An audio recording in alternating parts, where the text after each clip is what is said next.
Introducing Gear Websites, your all-in-one solution designed to make life easier.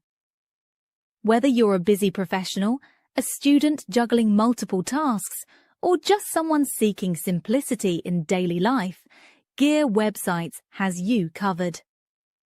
With its user-friendly interface, you can effortlessly create and manage your online presence without any technical expertise.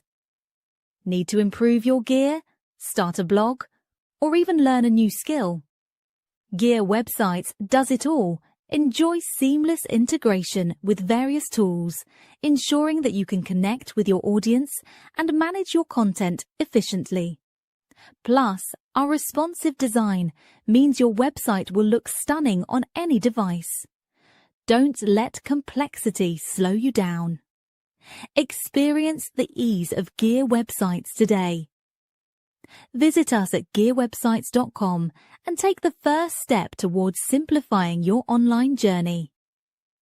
Gear Websites, making life easier, one click at a time.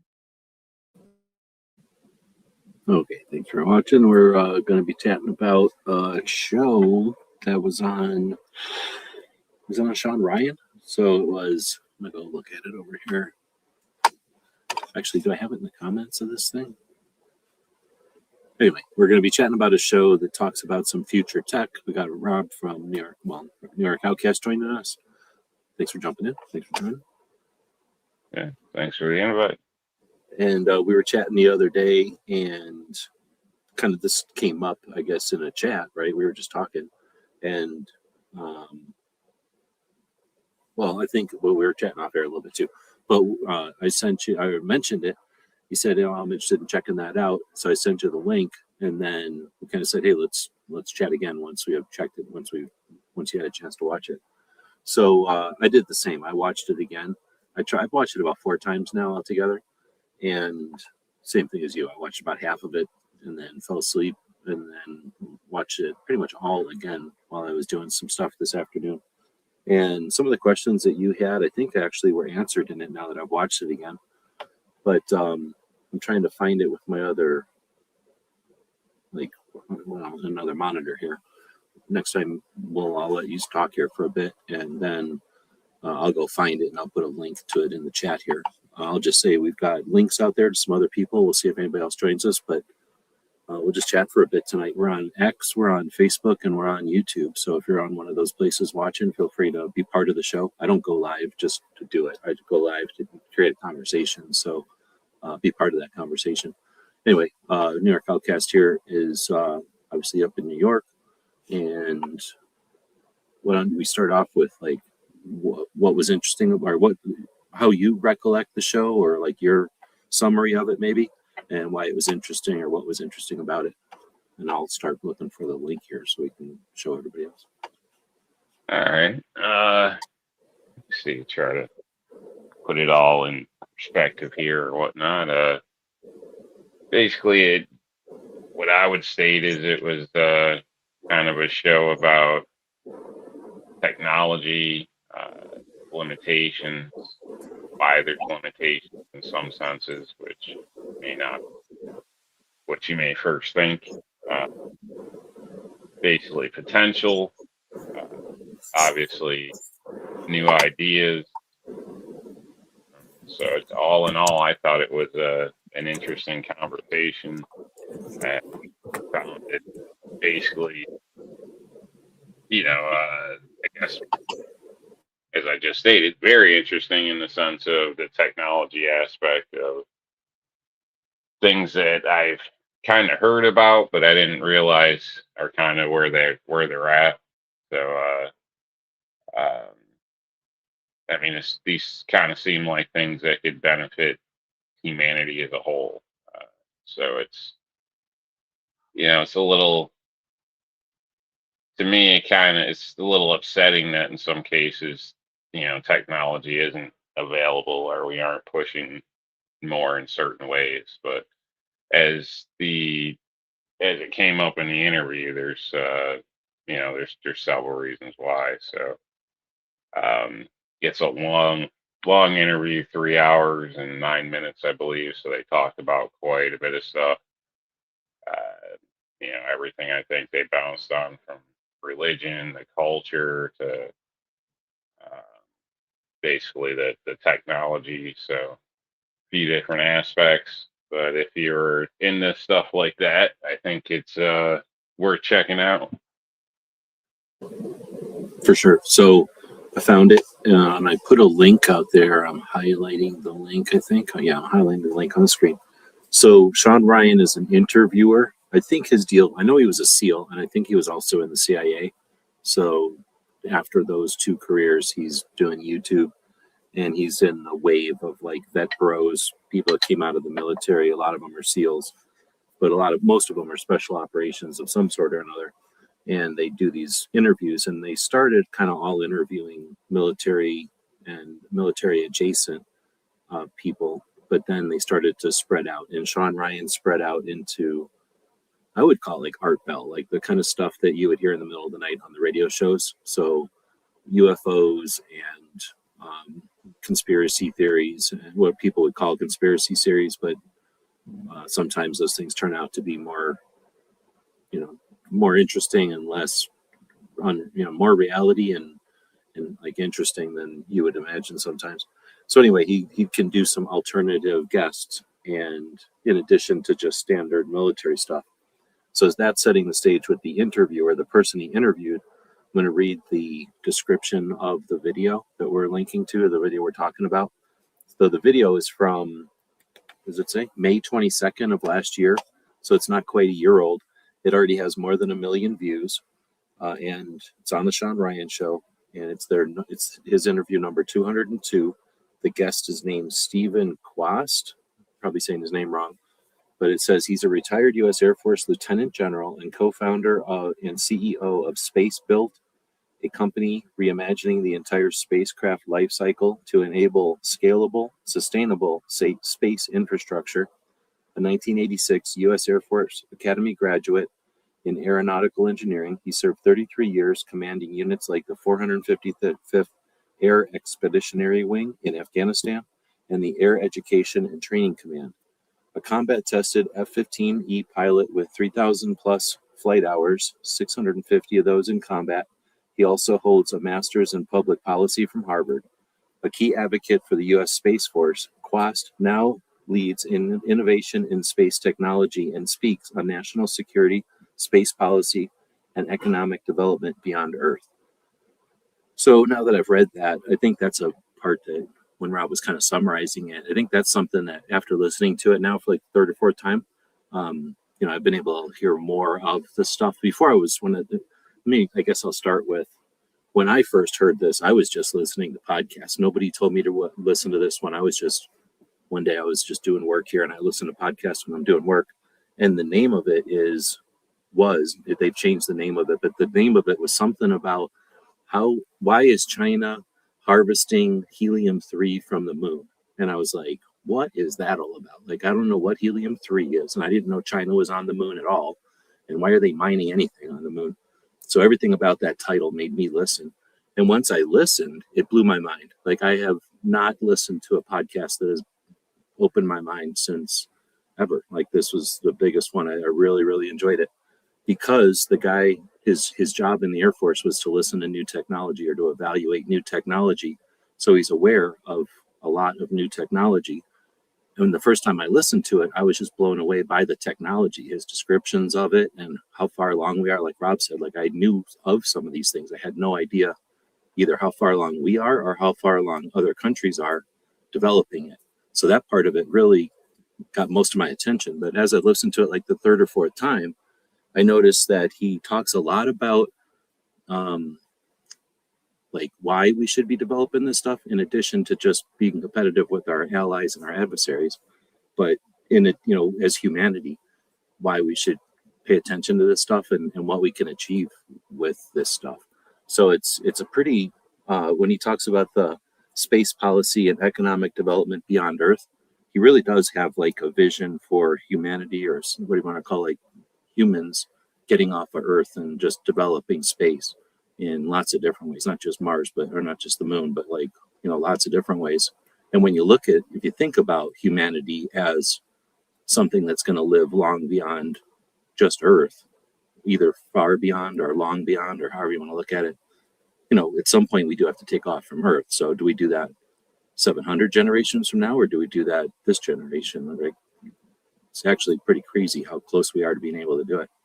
So anyway, it's an interesting interview. The first time I listened to it, I really got interested in the technology, and now that I've listened to it a few times and had a year to stew on it and develop and listen to, or I guess follow some of the technology, I'm still super stoked on it. So when Rob and I talked about it the other day, and then he was interested in it, I was super willing to have a conversation about it. So we're going to find out. Like I said, this is a conversation really between me and Rob, but also everybody that's out there.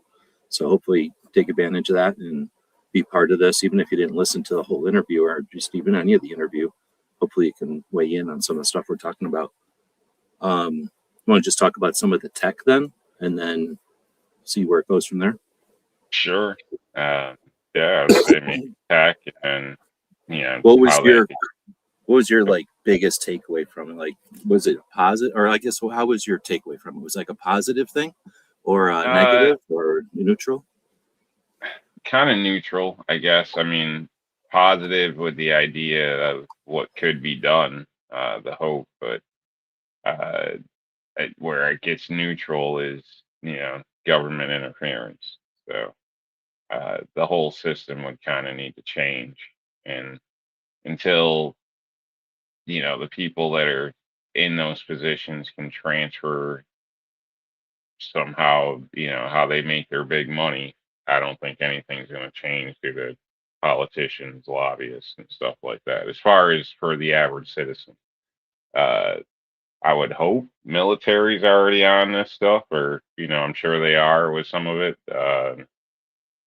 But it would be nice for it to trickle into society. To the point where, kind of like he's stating, but I don't want to jump the gun on technology, but on the power aspect, it would be, everybody would benefit. Wouldn't just be a military thing.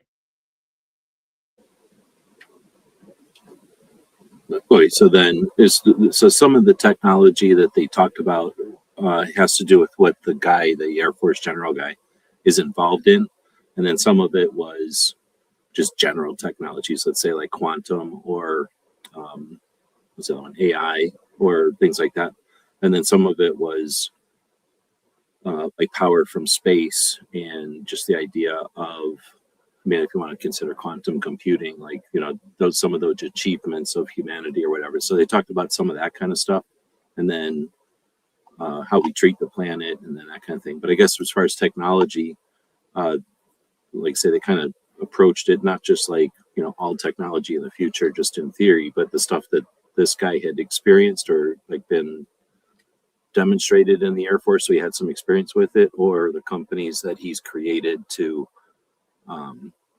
move towards the way he'd like to see the future or whatever. So if we start with, I think the first stuff they talked about was the first thing he talked about his water collection? I'm not sure exactly of the order. So I thought it might have been the power aspect, but I think, yeah, because they kind of like, they mention the water, and then he goes, and we'll talk about that later. Then they talk about the solar from space and the rectennas, which is a way to like grab the power from space. And then they talk about quantum and the, what's the other, I keep thinking quantum and AI for some reason. I can't think AI. But then they talked about helium-3. Have you heard about helium-3 before this conversation? No, I haven't. So I think I might have heard of helium-3, but I had no idea what it was or what it was for. Maybe I just heard of it. But then after this conversation, I was like, oh, okay. Now I see why it's a big deal. So just in general, it sounds like a big deal. Yeah. I mean, helium-3, I guess, is some element that doesn't survive going through an atmosphere. So on Earth, it's very rare. But on the moon or other places out in space, it's kind of like dust. It's all over the place. And it's no big deal because it's helium. Helium's a pretty, common or, pretty, there's a lot of helium out there. But like I said, that particular version of helium-3 doesn't get through the atmosphere into space. So we have to go collect it from someplace else. So the moon is just sitting there. So the big deal about it, I guess, is that helium-3 is an element that allows us to bring temperatures down way lower than we can normally do it. And that's something that's necessary for, well, it sounds like a number of technologies, but essentially computer technologies. When we want to go really small, we also, it helps to go really, well, it's kind of necessary, I guess it sounds like, to get really cold also. And since we can only get things so cold with the chemicals that exist on Earth and the processes that we have on Earth, having this helium-3 as like an alternative or like an additional resource, gives humanity, or gives who's ever working on the technology, this chance to work in a cooler temperature. And so right now it sounds like the Chinese are already up there on the moon gathering this stuff and bringing it down. And right off the bat, that's going to give them a lead in technology or whatever. But the big deal about it is that it's useful for allowing us to do like quantum, and quantum lets us do, like AI at a massive level and stuff. I thought he also mentioned something about some type of fuel aspect from it, where you get like 3 to 4 times the bang for the buck out of it, which would be another concern. But maybe I'm getting a little confused with that. Well, I didn't remember that part, but exactly, it sounds like it's something that it's worth getting up there and mining it, or at least having it in our inventory. And then alternatively, we decide, it's not that big a deal, we can live without it. The Chinese are already getting it. So do we want to live on a planet where the Chinese are developing this stuff and depend on the idea or the concept, the theory that the Chinese can only copy? I mean, they are willing to start with other people's work, but it's not like they're incapable of developing it, right? Like, so I'm not afraid of everything, but I'm aware that it's not smart, whatever, it's not prudent to let I don't want to call them adversaries, but they're not our allies, right? Like, they business wise and stuff, like they have their own self-interests. So if we are able to go up there and do it and we're not, just seems yeah, well, with the advantage of it, I mean, it's like a precious mineral or something that you can do certain things with. I think we'd be at a disadvantage not to have it, especially if they were collecting it, from the way it was kind of broke out in the interview there, on the technological advance you could have, where yes, we may have better equipment, but they're using a whole new product. It's essentially a better strategy.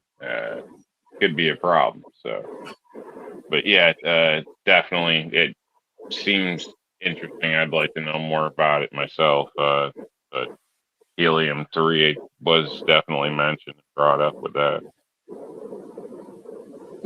So that's, I think, one things that I was like completely unaware of. But then something like solar in space, we always see solar panels on things, but I never really thought about the idea of having solar farms up in space. And then essentially, I think the way to summarize it is using the technology that Tesla, back in the olden days, was developing with the big giant copper balls in the sky. He was developing ways to transmit power through radio waves, and then instead of using an antenna, you use a rectenna, and that's basically just a kind of a circuit that's open. That's, instead of an antenna, it's like a big circuit, and we already use it technically with things like RFID chips. And if you've got like a little card that you swipe on a door, your card is a rectenna, and the little thing on the door is sending out power to that little card, and as soon as it powers up, it says 1 2 3 4 5, and that's your code to get in. So we use the tech already, but what they're talking about is developing it to the point where you put a solar farm in space where there's no weather and it's always daytime, and you beam down power same way you would beam down radio waves or a laser or whatever to a rectenna, and then that rectenna takes the place of a power plant, and you either have a big one that it has, it kind of incorporates into the existing grid and uses wire and stuff to move everything around, or you have a lot of little ones that just distribute power out all around. And we'll get into like, each of these things we're talking about. I guess there's pros and cons and stuff, but I thought one of the neatest things about this one, without getting too far into a tangent, is like how do you go from not having that to having that? That's one of the conversations we had the other day, right? Like if they can do that, if they can power or just send power down, like who pays for that? Like how do you start doing that? Like because nobody's just going to just do that to give power to poor people or something. But anyway, so he kind of did talk about that. I think I probably tuned out the first couple of times I listened to it because there was so much stuff going on with tech. But since we had talked about that aspect of it the other day, or like I say, because I've heard it so many times already, I definitely absorbed that aspect because he did. I don't know if he got the question or if he just answered it. He addressed it right away. But like, these concepts that we're talking about or we'll be talking about are massive, but and they require like state actors, like entire countries to fund these things. But in a way, we've already kind of started doing that, or we have started doing that, and other countries have, are all at different levels of doing this. I shouldn't say all, like not every country is working on this stuff, but the countries that are big enough to understand they want a piece of space.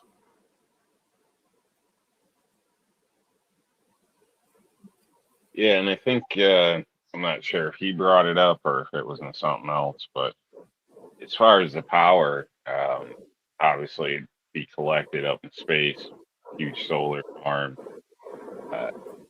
beamed from a satellite, I guess, to a antenna, which can pick up, it transfers to a radio wave in the beam and then back over in power.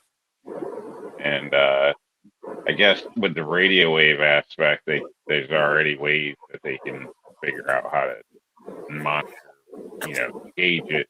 So they could probably tax it, but then when it splits down from there, I don't know, switches back to power, how they exactly do that. But obviously, you mentioned Tesla too, where it would run across the earth on, just in the air as well.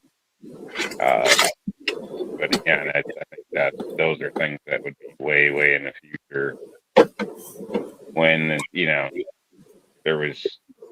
when people were doing it, without government permission anyway, and so there's basically no way around it. And that may be a prove it out of because so many people would lose money. Well, for sure. That same kind of thing is what we were saying the other night. Like the horse and buggies makers are always going to get mad when the car comes around, or the shipbuilders, and you get mad when the airplanes come around. So there was the things that we've talked about. There was the water from the air. We kind of mentioned that's one of his companies. The other company he did is sort of the Legos. You push a box of Legos up into space, and those Legos are to assemble satellites. So in other words, you send up things in a very strong way or a sturdy way that are modular, and then they plug together to become a satellite. And as technology changes, so it's really cheap to get them up to space. Once they're in space, robots can assemble them, reassemble them, change them, update them, or whatever. Easier than sending up fragile stuff expensively and then throwing it away, which is sort of the so far what we've done in space. So that's his biggest thing, is like kind of changing the paradigm or the dynamic, or if you want to say, how you get stuff into space. And I forget what he said, but it's like 10 times cheaper, 100 times cheaper, whatever that is. So then you can build stuff in space, and that's where you get to where you can even contemplate putting big stuff in space, because right now it's expensive to get stuff into space. So his first thing was like, let's get water to wherever we can on Earth. Then let's get stuff in space economical so that we can get towards this. Then he had tech like I guess he mentioned other tech that he wasn't necessarily working on, but that exists, and that would be being able to move.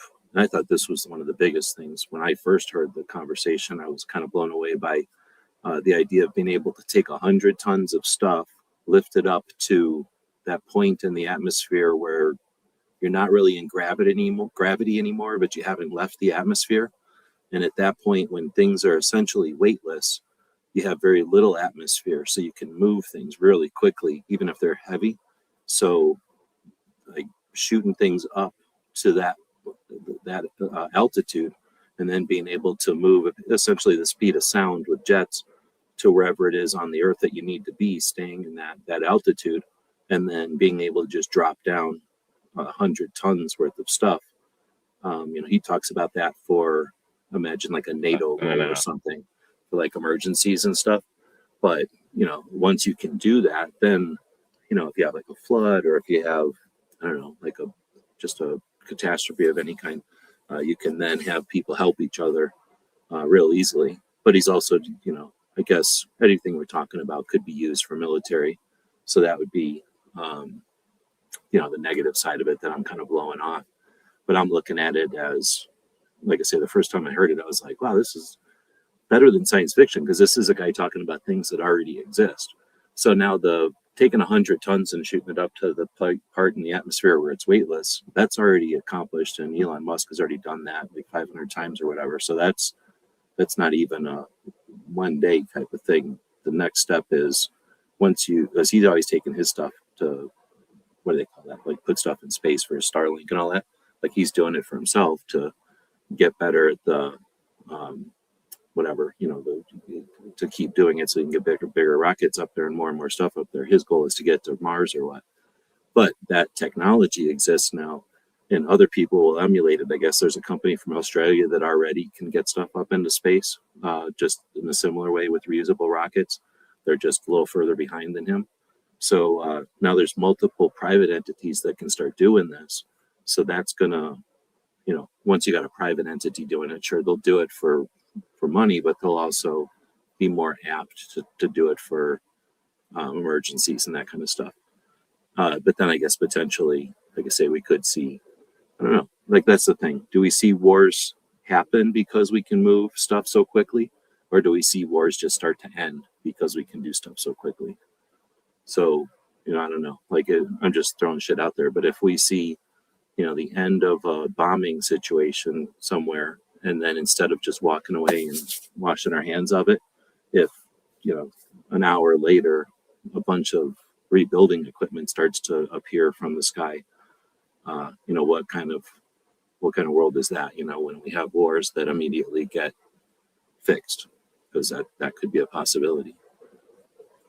Just as easy as using those things against them. Anyway, so I'm still trying to go through the tech. I might be missing some big tech, but I think that was the biggest things, like getting the power from space, getting water from nowhere so that you don't have to worry about water scarcity anymore. And then, the helium-3 and its benefits. And then that idea of being able to squelch, like, I don't know I guess you could say you could use that for like a fab, what are they called? Like when the crops, the fab, I can't think of the word. When you're everybody's starving, I guess you could use it for that, but you don't really, you can do other things to get food places. I'm thinking more of like floods and avalanches and things like that, where like all of a sudden in the middle of nowhere, people need help. That's where I could see this technology of like, we'll just drop it from space. So anyway, I could see some of that stuff happening, but I'm trying to think. Go ahead. I was going to say, and all this stuff that we mentioned so far is proven technology that's out there at this point. It may not be up to the scale of what they're stating, but I believe he uses that power in his business there, just on a smaller scale. From the interview there, that water, the atmospheric water generator, I believe they call it. I looked it up. You can buy those online right now. Right. Isn't that crazy? And I mean, I didn't even know about it until that interview. Yeah, that's pretty cool. I didn't know you can buy them right now for the public. I mean, they're still expensive, but there's that's pretty cool, where you can pull so many liters out of the air a day. I'm thinking like, yeah, they're expensive, but like a company, who I'm thinking, I think where they're probably useful is like on I'm trying to think of what do you put those things out in the ocean, or just on a boat, really, because you got all that humidity and you've got no fresh water. So that's probably useful. Obviously, deserts, a little less humidity there, but you can still pull humidity out of arid air with these things. But I was saying, like, so you got big companies, but you also have the potential of like a church or somebody, just a group who can raise, because it's like $5,000 for the small ones. It's expensive, but it's not out of reach for like a fundraising thing.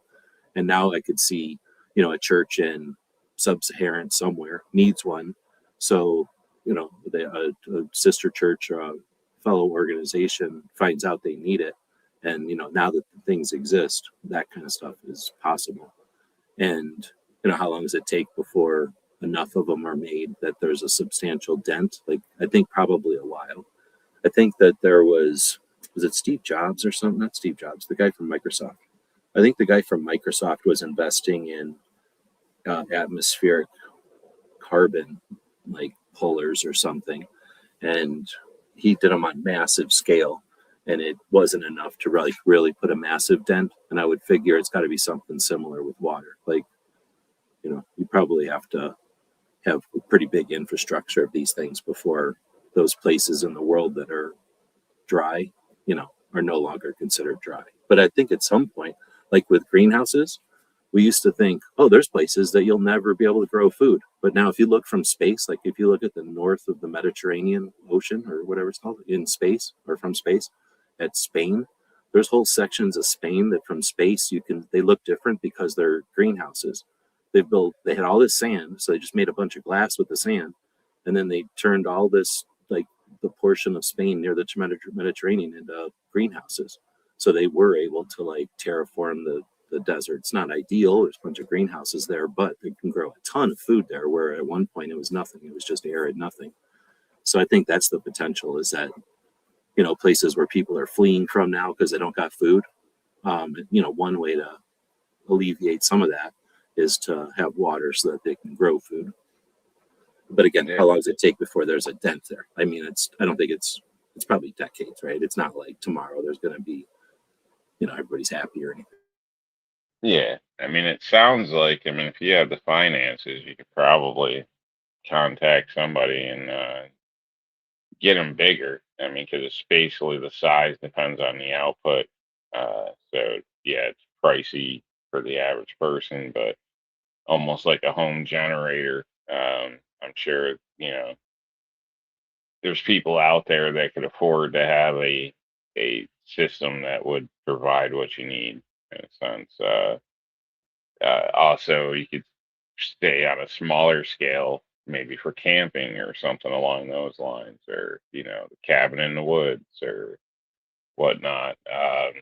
Wouldn't be a bad backup in case you got injured, couldn't make it down to the creek, didn't want to filter all this stuff, because it does apparently come out drinkable as well. Because it sounds like it's collecting just water, so like impurities. Yeah. It's sort of like the side effect is it's filtered because it's right. You're basically collecting dew, kind of. Yeah, exactly. Which you can drink as well naturally. So yeah, it's. I think it's pretty cool. There's a lot of things that could be done, like you said, boats, obviously bunkers, safe rooms, a lot of things along those lines. Preparedness, prepper stock, something like that wouldn't be a bad idea.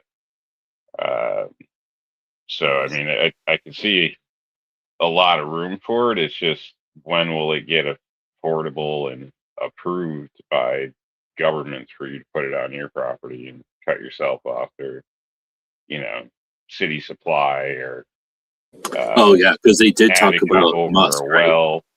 They talked about how Musk saw that tech. He bought the company, or he tried to buy the company, and he was going to make giant ones so that he could collect out of the atmosphere enough water because he needed a shit ton of water, right, for his rockets in Houston or whatever, or wherever that is, south of Houston.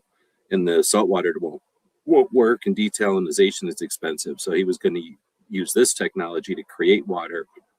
And I guess, like you're saying, he was told no, because he couldn't do it, because they couldn't figure out how to tax him for it, because it was their air. It was this, he's pulling it out of the combined or whatever, the shared resource. I get it, but at the same time, it's frustrating.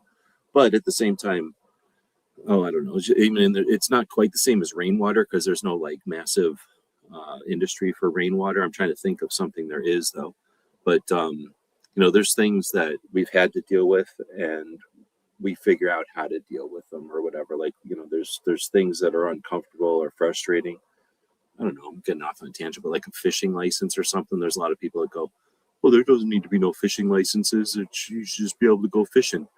And all those people have never been to a place where some asshole throws a stick of dynamite in the lake and kills every fish and then scoops them up and is happy because he's going to go to the next lake next time. He doesn't, you know what I mean? Like people don't know that there's people out there that will destroy stuff. Yeah. Like, so that's I mean, why I don't know how you'd fishing. really do anything, with collecting water out of the air. I mean, I could see maybe it being a problem down the line with we're pulling too much water out of the air and everybody's getting dry and itchy. But that's not know, even because you're right. I mean, that would be the only reason to justify it, but that's ridiculous. I mean, on the scale, it would be ridiculous to think about because it would have to be like the oceans would have to be dry because the right. I think or they figured it out like when they the figured Amazon, it out. just stoked all day. I mean, you might be doing them a favor in some cases, helping things dry like out. Dehumidifier.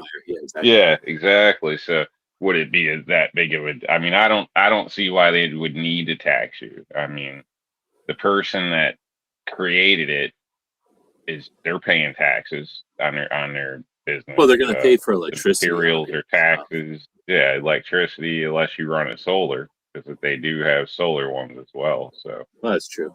Well, but the thing is, I guess what I'm saying is, no matter what that thing is, I'm going to call it a hiccup in the grand scheme of things. Is what it was getting long-winded, but that's what I was trying to say. Is that it's those kind of things are because it's new and because the places are greedy, they feel like they're missing something. But once it becomes commonplace and once other other counties or localities figure it out, then it becomes commonplace and it's not a big thing anymore. So I don't know how, like to say how long that technology will take, but I think of something like air conditioning, I guess, or refrigeration, washing machines. Those are all things that those are technologies that massively changed the way that we do stuff and the way that we, like our paradigm, like our whole life cycle and shit is different now that we have like clothes and clean clothes is a thing, there was most of our time as humans that wasn't a thing. Same with refrigeration and air conditioning. Those pretty much came at the same time from all of time. You know what I mean? Like for all of humanity, we've been hot and shitty and fucking been horrible. And then the last like little tiny bit, we've been comfortable and we got used to it really quick, So we want air conditioning. Until you get the utility bill. Well, it's true. But you know what I'm saying? Like, I think that's something that if this water thing turns out to be as cool as it sounds, then it just might be that it's like the next thing. And like unless they break or whatever, and once they break, you're just going to get another one. But if all of a sudden all these little towns, well, I think it's like solar maybe, like all these little towns didn't have power and then solar panels happened and now they all have solar and they all have Starlink or something. So they all have internet, now they're like, dang, I wish I had water. And it's like, boom, now you got water. What else do you really need? Especially if it's wherever near the equator, you probably don't need heat that bad, So you probably got most everything for free power. When you say what else do you need, I'd like the free power or just pull power out of the air or something like that. But that's the next thing. So then you get to those solar panels in space, and I've heard of that concept before, and it makes sense. But the whole idea of like, you can have an extension cord or whatever, that part was the unknown or the gap. But this guy's saying that stuff, it is already working. It is technically, again, we all know what RFID chips are. And if you don't already have like a badge or something for work, you've seen it in movies and stuff, you can swipe in and swipe out. Those are rectennas, are your cards or rectennas. All you got to do is power that up.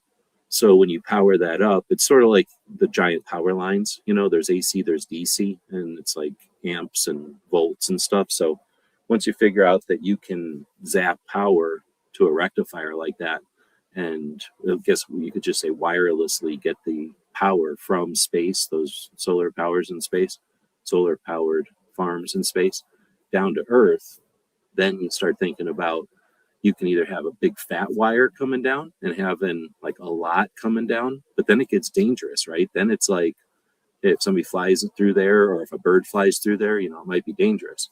But if you take that and you split it into a whole bunch of little wireless, like a cell phone signal, well, now it's not dangerous because look at how many cell phone signals there are. We put cell phones in our pocket and we hold them up to our head.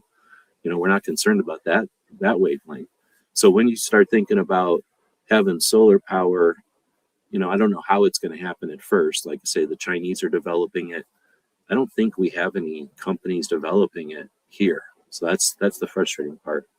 But I think that's the part where he was kind of saying that. I think that one of the ways that you see this develop or become part of the world is when the military looks at it and says, you know, what are we going to use? The infrastructure that already exists, because then we're vulnerable because our infrastructure is pretty weak. We don't have a very strong electric system. I don't think any country does.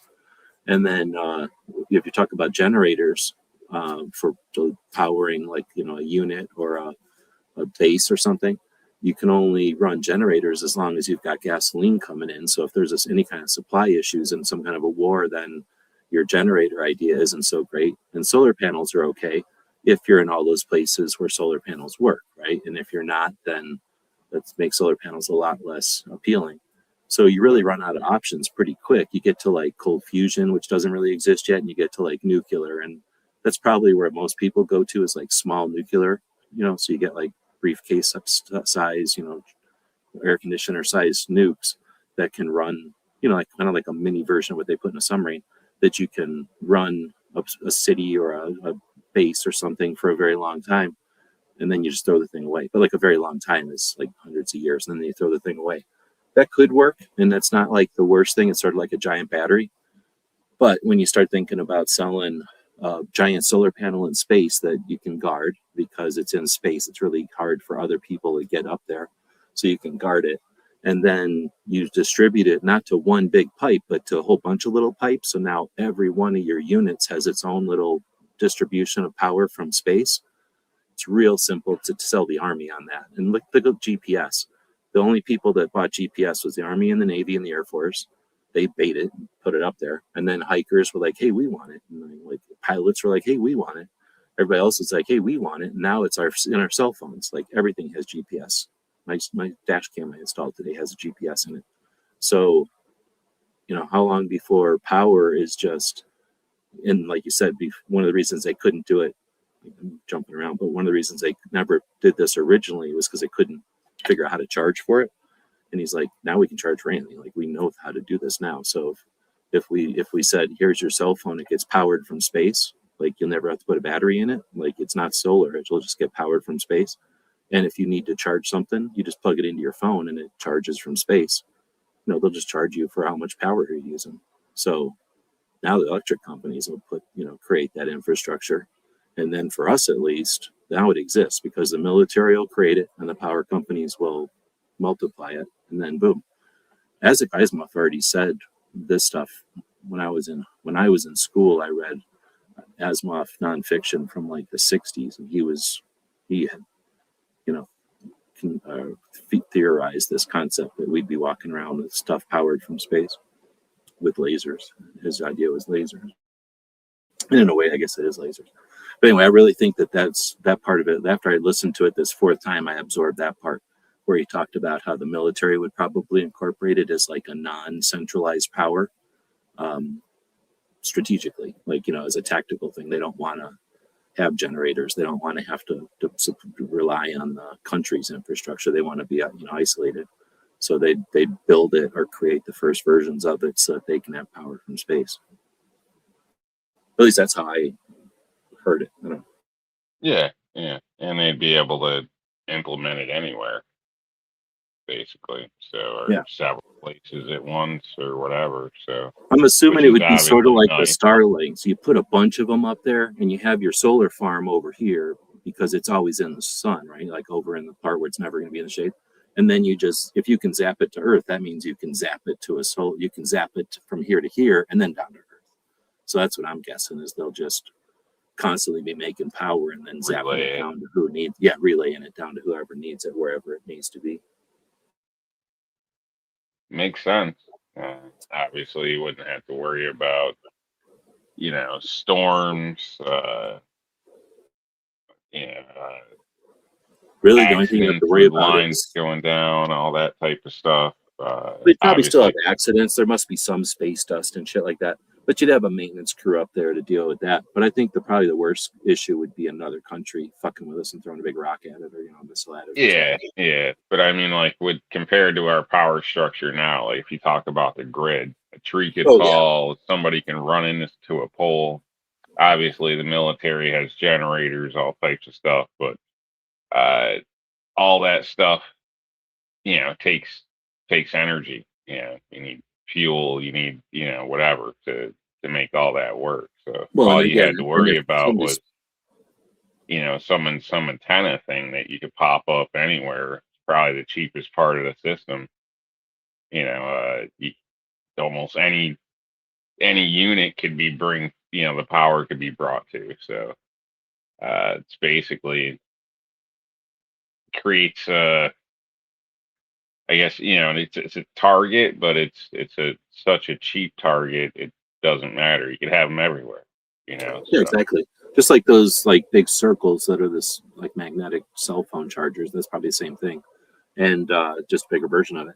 So yeah, like everybody could have that on their backpack or on the top of their Humvee or whatever it is.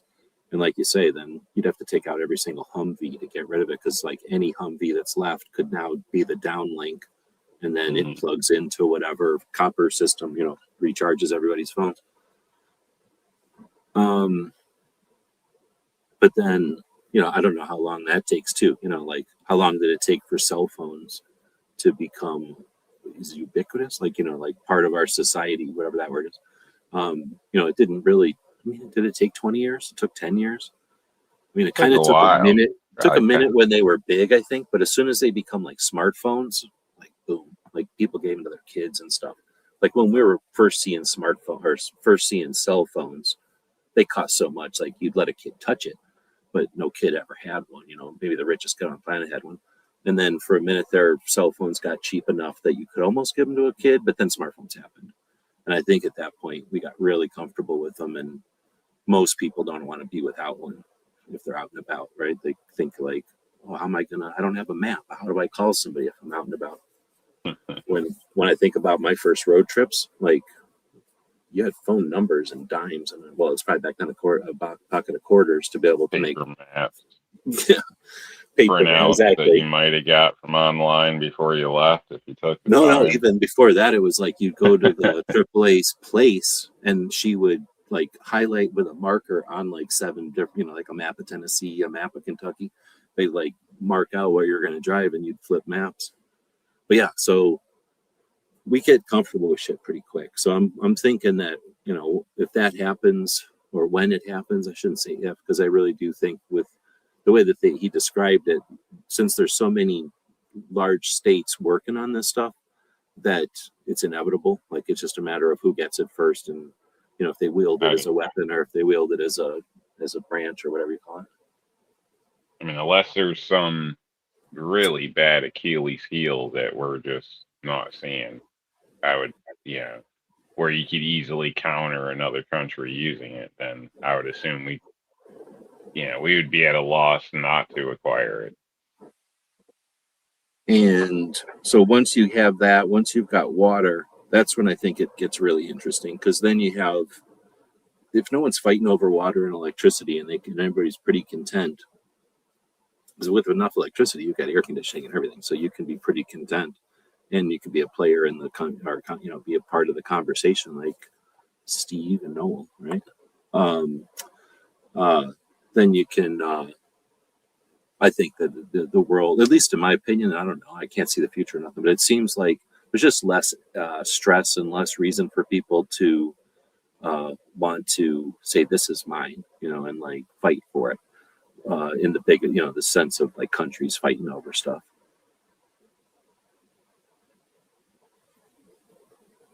Yeah, there'd be a lot less reasons to fight if everybody, resources were plentiful all around. And I think that takes us a step into space. Now we're thinking of space as like, because I don't think any of this stuff happens by itself. So we already have Starlink. Nobody really batted an eye when there's, I mean, I don't even know how many of those satellites. I think it's like going to be thousands when he's all done, or at least it's 1,200 or something. It's like a lot, though. So there's going to be these satellites pretty much everywhere up there.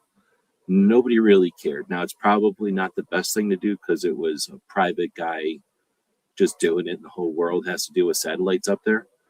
And I don't know if it's like a different layer. It's like literally a different layer, but like a different aspect than like when the US government did it with GPS, because the government did it and then I think they gave it to everybody, right? Like the whole world can use GPS.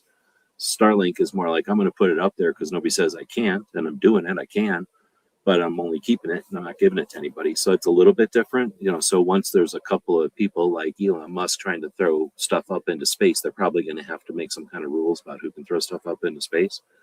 So I'm just saying, like, as that happens, like, you know, we've already got some private stuff in space. We've got a couple of private people throwing stuff up into space other than that, like just their own satellites and stuff. And now we're going to the moon. We literally have a rocket or whatever, what do they call it? A capsule that's, you know, flying towards the moon at the moment. So as we see some more states and non-nation states getting us into space, it seems like that guy, a big part of his conversation was this like step of humanity into space, and like the I don't know what to call that, like the how that'll become like a natural thing for us, the same way going across the oceans was, and going across mountains has, you know, was for, must have been for a caveman or something, right? Like you can't go across that mountain. That mountain's all the way up into the ice. You can't go across that. You know, like everyone dies trying to go across that mountain. And then one day somebody comes from the other side of the mountain. You're like, holy shit, there's somebody else on the other side of that mountain. And it must have been the same for big ass lakes and oceans and stuff.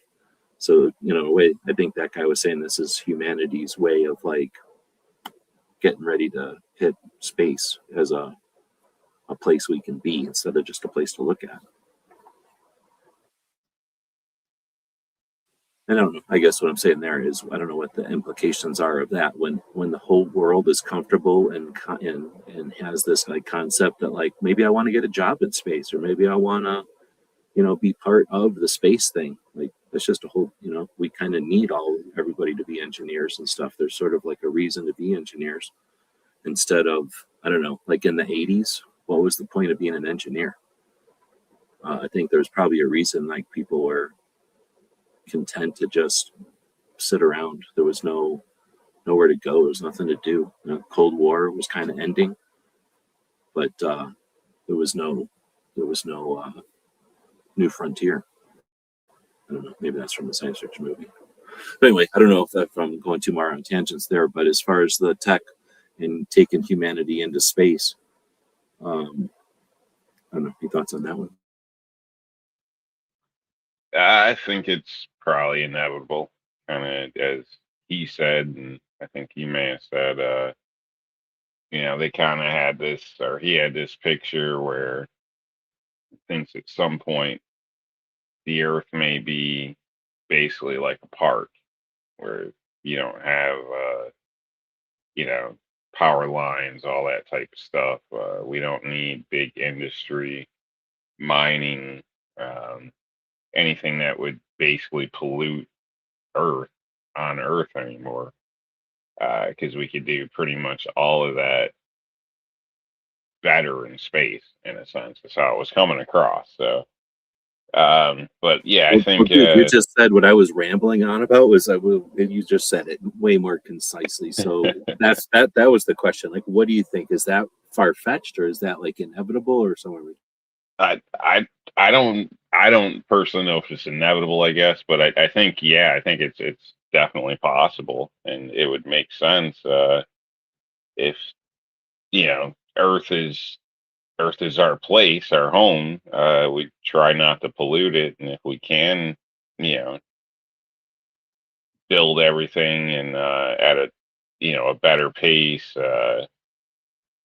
without harming Earth, why wouldn't you, in a sense? Plus, you know, Earth is limited resources. You know, it seems huge to us as an individual, but as we keep growing and evolving, and technology needs more of this, more of that, it'd probably be better to pull it off from asteroids or stuff like that where we can get it, so it's not going to affect us. So even, groundwater. There's a lot of areas, Florida, there's different areas all over where, we pump so much water in wells and stuff that the ground's actually subsided quite a bit. And when you're in an area like Florida, going down's not good because, the water's coming up. So you're already pretty close to the water table. So basically, there's a lot of effects that I think we could probably, X out if we were pulling air, water out of the air, and mining in space and using stuff like lithium 3, or not lithium 3, Helium. helium 3, yeah, where it's such a, 3-4x gain that it seems crazy. Not why wouldn't we use it? So yeah, I think Especially if it's just laying there, right? Like if it's just like yeah, dust on the moon, you might as well use it. and it kind of makes sense if we are going to get into space, then we're going to need some type of bases. I don't know if there's, on the moon necessarily makes sense, but it is stocked full of what we would consider fuel, so it kind of makes sense. Another thing he brought up, or was brought up, is this new shuttle launch that just went up. What's it, Ares 2, I think it is, or something like that. But Mhm. I personally think they sent that because the Chinese have been up there for like a couple years now, messing around with the dark side of the moon. So Yeah, I'm we pretty needed to sure, see. And they spent, yeah, they're spending we want to know what the hell's going on. yeah, they're like spending all that time watching the other side of the moon. It's like, yeah, they're not just doing that. Yeah. Right? So, So we're already reacting to something. You know what I mean? So it would, as far as some of this technology, if we're going to have to chase it anyway, why don't we become the leader? and that's the part of it that I really dug. I absorbed it the first time, but like I said, I was really reveling in the tech, because I had so much of the tech that he mentioned I had not heard of before, and I was just kind of spinning off on thinking about that tech. But when he kind of mentioned, because he's religious, and he brings that up quite a bit, that his positions or his feelings have to do with the idea that God has provided us on the planet, but then also given all this stuff in space. And, I'm sure anybody who doesn't want to hear that is going to tune out for that. And I just was, like I said, listening the first time, just thinking about the tech. So when he started talking about that, I guess I had kind of tuned out. But he was saying it in, like, in the religious context or whatever, but he was really saying was that the resources on Earth are, 1x, let's say, but in space, it's like 3 times that, 10 times that. It's like actually probably thousands times X, right? Because it's all the rest of stuff. But basically, like you're saying, we got raw minerals up there. So not only can we get stuff that we couldn't get down here anyway, but it's just right there. And it's just a matter of exploring and finding it. And then who knows what we can do when we have, piles of titanium or something or whatever's hard to find here. We got it in spades up there. Plus we can, once you're kind of have any kind of foothold up there, once you've got, imagine like once you got like a city up there, then you can create cities from that city. You're going to have, I mean, it might take a minute to get to there, but once you're up there, we're never coming back, right? Like you can definitely choose to be in space or choose to be on Earth. And that's getting back to where Earth becomes a park. Like I've always kind of figured, just with the internet and stuff, I kind of figured the Earth's a big place and everything, and everybody kind of, I don't know, migrated around, or however the hell, the humanity happened, like it came from 1 or 2 places and spread around, and everybody kind of, got their languages and their foods and their stuff kind of depending on where they came from and that kind of stuff. And then technology and, time happens and everybody started to move around again. But we've all had, like, we all know these like regions and maybe continents and stuff. So anyway, the internet came around and it made the world a much smaller place. But I always kind of thought it also has gave us an opportunity to remember stuff, because I don't know, like whatever my great grandma did, I don't know any of that. I can barely remember my great grandma.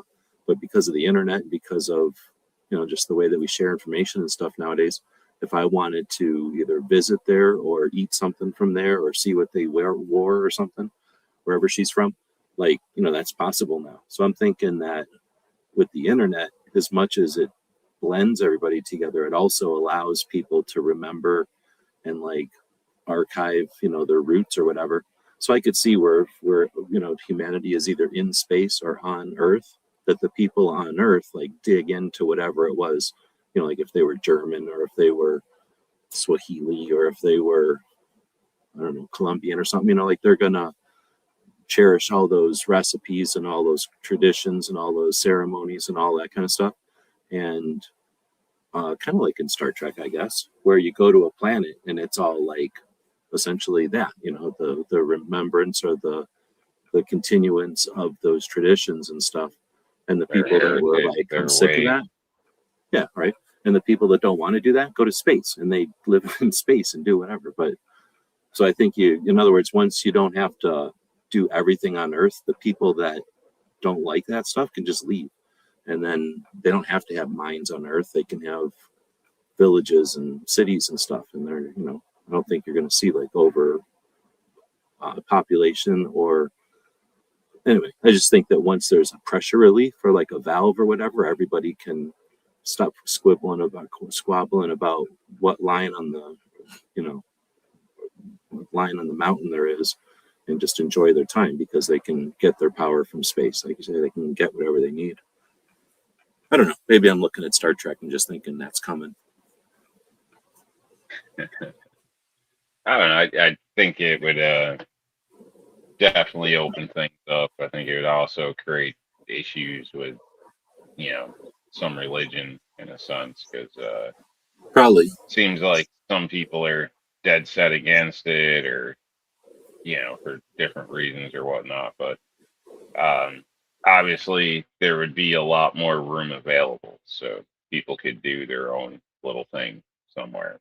I mean, it's like the Great Expansion again, except now it's out in the space. So I think a lot could come from that. We'd probably have less bickering because again, resources would be available.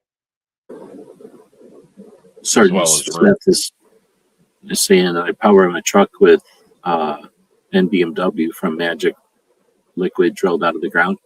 And that's one of those things where I don't think there's, well, I guess that's a whole nother debate on whether or not there's a lack of whatever you want to call the petroleum products coming out of Earth or not. But there's certainly like scarcity as far as like where it's plentiful or not. And people want it everywhere, but it only comes out of the ground in certain places. And because of the certain ways and the processing and blah, blah, blah, there's scarcity there. I think that a lot of that, though, especially if we start talking about like alternate power coming from space, so you let up on a lot of the demand that the oil is the only thing solving right now. I think you probably just don't have to transfer that oil as much. So a lot, right now you'd think of like a giant oil tanker has to take some amount of oil just to move that oil around. So if there's less demand for that oil, there's less oil tankers, and it's exponentially less oil gets used when there's just less demand on it. So that means that for plastics and for car, gasoline and stuff, there's going to be plenty because, like if they're not using it for 100% of the stuff, then the 20% of the things that we want to use it for, just because it's either a luxury or a pleasure, like then it's no problem. And nobody's going to bitch because now it's not stressing the planet to move this shit around because we have to. Now it's just moving stuff around because we want to, and it probably doesn't have to move anywhere near as far or anywhere near as much. So I could see a future where, and the other thing is you're going to have most, if you can get free power from space or very inexpensive power from space, why wouldn't you have an electric car that charges either while you're driving or, every time you stop? So you don't even have to go to a charging place, because if there's really, power beaming from space, then it's either coming to you while you're driving or like every time you brake, like every time you pull up to a power or to a green light or a stoplight or something, you're getting charged. So it's, you wouldn't have to like nowadays you have to stop and charge the batteries. I bet you once you got free power, it's not, or plentiful power, it's not not a reach to think that they, or maybe the lines in the street become the power source for the electric cars, and like they're giant slot car tracks or something because the power is so cheap. In which case, people that wanted to have an engine, nobody would even care, right? They would just be like, "Oh, that car has an engine in it." Old timer. Of course, they'll be Well, talking about drifters, like kids would probably yeah. still like it. But then but you think of like the acceleration of an electric car, there's probably gonna be just as many kids playing with Teslas just because of the torque in them. Oh yeah, I think that's what the big after, the resale market was just people that knew they can get them cheap and play with them. So, yeah, I mean, on that, I mean, I don't know, I'm one of the old school. I mean, I like roll up windows, a stick shift,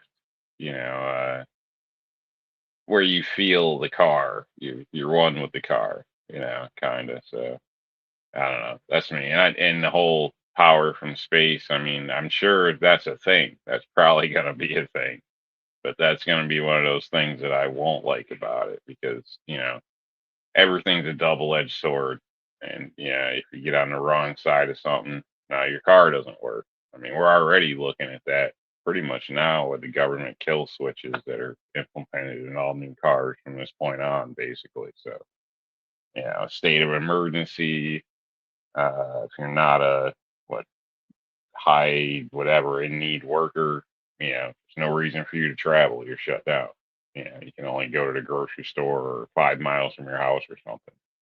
I don't like any of that type of stuff. So Yeah, I'll be or that guzzling guy in the clunker that people are pointing fingers at, but but yeah, I think it would go that way though, where you could. It's the same thing with your cell phones. Like they technically don't need to plug into the wall.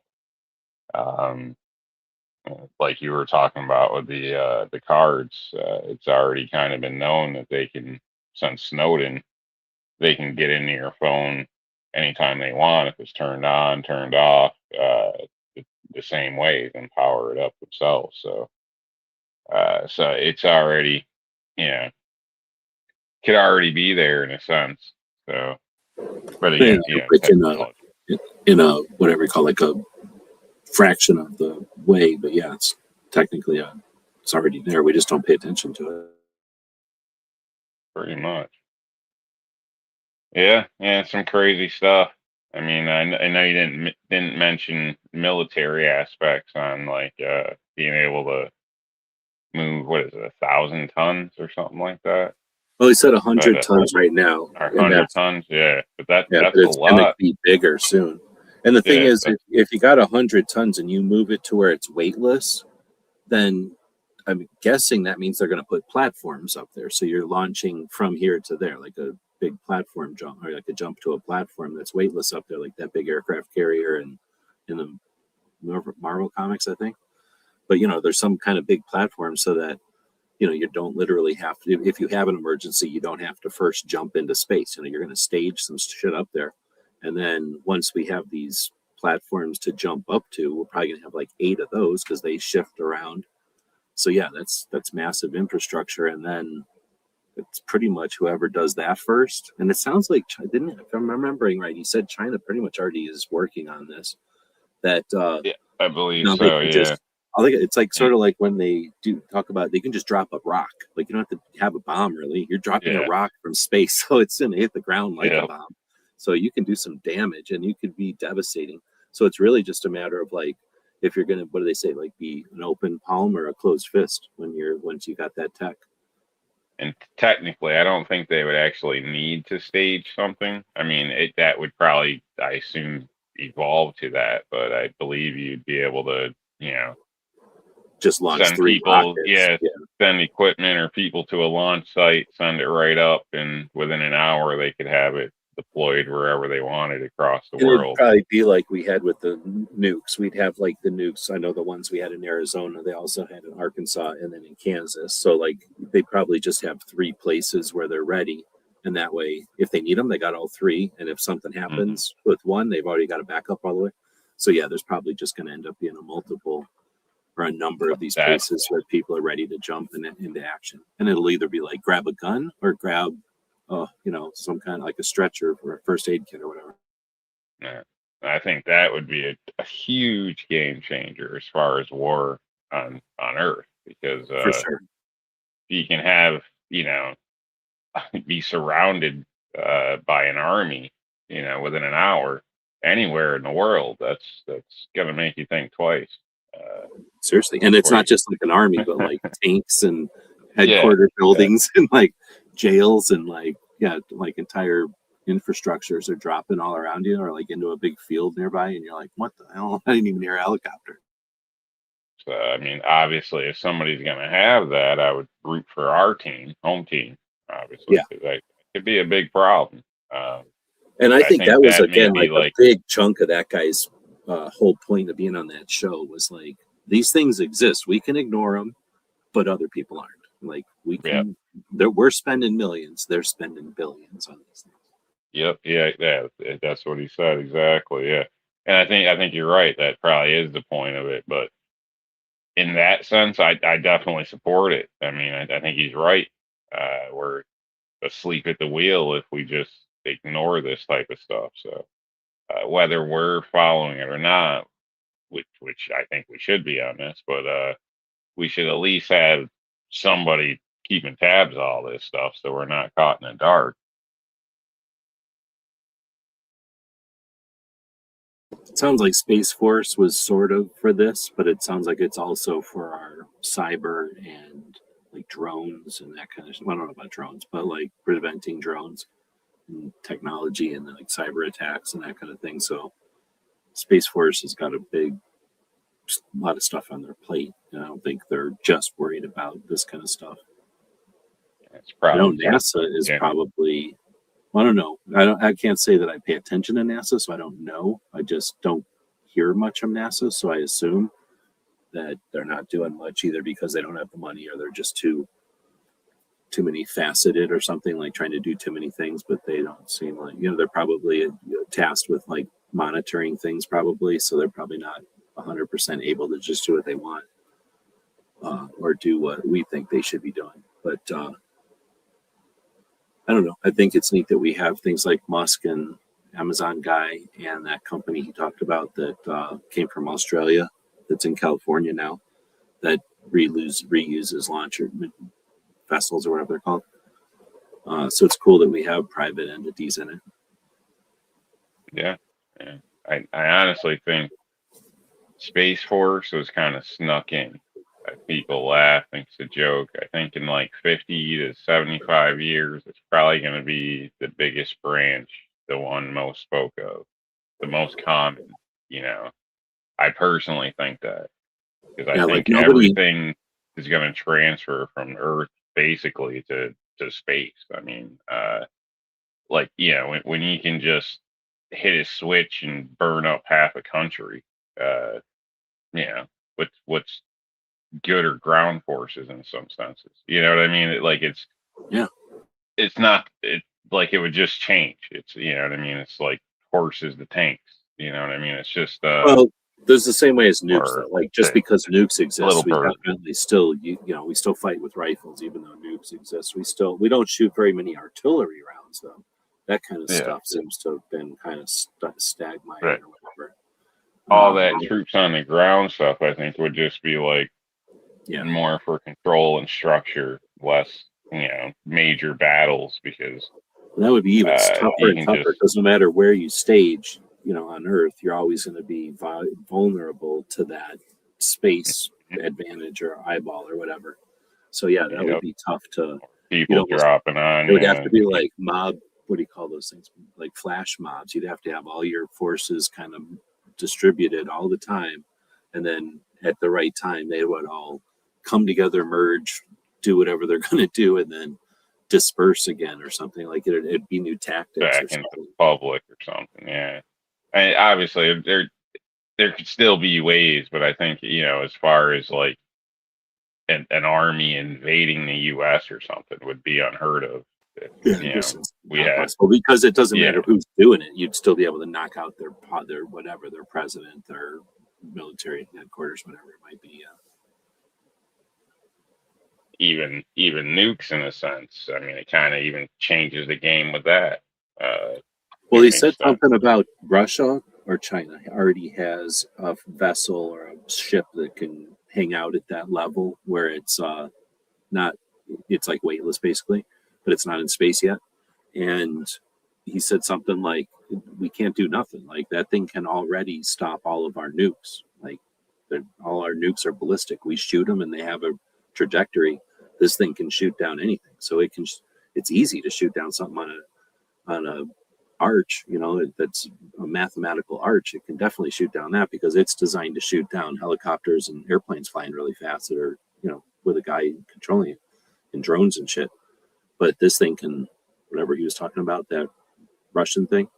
I'm gonna go back and listen to that because I didn't hear that in the other ones. So I believe that's for a moment. some type of missile or whatnot that can go at speeds that are faster than anything we've seen, I guess. Yeah, but it's way that's up there with because no air resistance. Yep. Right? Yep. And yeah, we can't do nothing about it. We don't have any way to deal with that because it's not. Right. It hasn't And it also maneuvered the can playing field. maneuver, which is the trickier part. Because instead of having a basic arc path or anything like that, it can go up steeper, shallower. It can maneuver, swerve, you know, go off 10 miles, swing back, you know what I mean? So, and that's where it becomes a problem for us.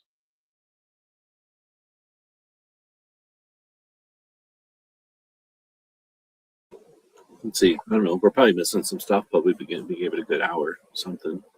I don't know how much energy you got left, but it doesn't seem like anybody else is joining us. We're not getting a heck of a lot of comments from out there. Just Joe Smith is saying hydrogen is the real answer. Oh, we got to click on it over here. I don't know. Hydrogen came around for a bit. I definitely, when I pay attention to fleet vehicles that come through auctions.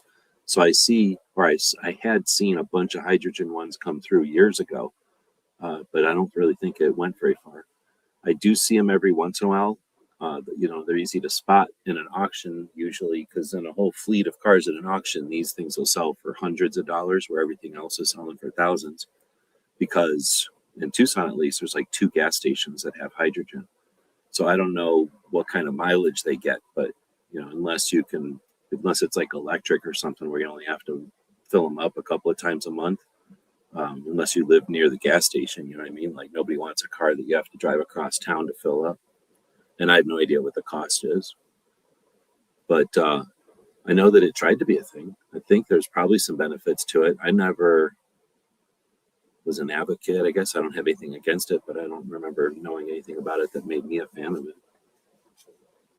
Yeah, I'm not 100% or fully up on that. So I think there's a difference though of forms of hydrogen because I believe the guy that supposedly got his buggy running off water was actually a hydrogen mixture.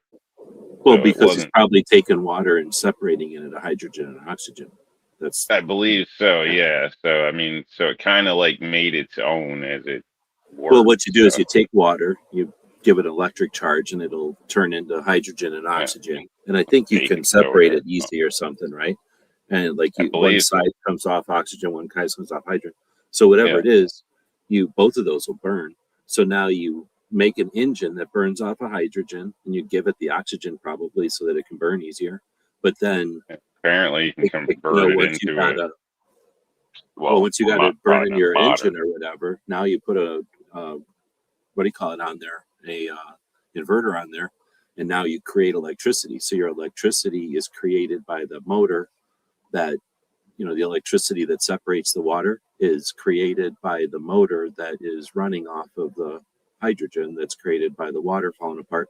So all you got to do in that situation is pour water in, and if its battery's dead, give it a little charge. But as long as you can keep the battery charged, every time you pour in water, that becomes the hydrogen and oxygen that runs the battery. Careful. You're gonna end up disappeared. You keep talking like that. Well, I mean, that's the thing, though. They've had that for a while, but that's why I think hydrogen is so cool. Like, that's one of the reasons hydrogen is so cool. Yeah. But that aspect I get behind, but that's different than filling up, you know, liquid hydrogen or something. Yeah. No, but what I was going to say is what I like about the hydrogen where you get at the pump or whatever is I seen a thing a long time ago, and I don't know what happened to it, but they had clear tubes that were like sort of like PVC drain pipes, like 4-inch, 6-inch, but they were clear, right? So they look like PVC 6-inch drain tubes, but they were clear, and they had algae in them. And then they just ran water through it. And I think it was somewhere in California or wherever the Gulf of California, so either like in Mexico or something like that, but somewhere where there was salt water. And I think they were flowing salt water through this algae, and that was keeping the algae alive and giving it stuff to eat or whatever. Or maybe it was just living off of sunlight. It might have just been in salt water, but living off of sunlight. And the best part about it was it breathed oxygen and hydrogen. And or maybe it was eating something like sludge. It was doing some kind of beneficial thing, and its respiration was hydrogen. And I was like, oh, that's the coolest thing ever. Like if you can get algae or slime to breathe or exhale hydrogen, and then just keep that slime alive, then you're good to go. Then you just have big farms that are ideally like filtering water or eating out of old dumps or something, and then keeping that algae alive with some kind of toxic shit, so that converts the toxic shit into soil or something and hydrogen. That would be the ideal. So that's why I thought hydrogen cars were cool. But like I said, I definitely have not heard of like giant algae farms or anything creating hydrogen out there. That'd be kind of So thing. you want farms, I'm thinking algae tanks, where you just feed it some whatever they eat, and it just like the slop off a farm or some kind of sludge or something. Yeah, and it just as it vapes off, your vehicle turns it in the fuel. So, but yeah, it's interesting stuff for sure. But I don't see that as like changing anything as far as like big picture, because it's really just altering or like changing the song that we are already singing. It's changing. We're still driving around cars, and we're not really changing that. Same with electric. We're not really changing that. The wind and stuff was neat, but they're not. The way that they did wind, I don't know why they did wind with huge blades like that. When I've seen things like thing that looks more like a tree, and it's just a ton of little tiny fan blades, and you can go up and change them, and no birds get killed by them. Birds probably nest in them and shit. So I don't know why they decided to go with the big ones, but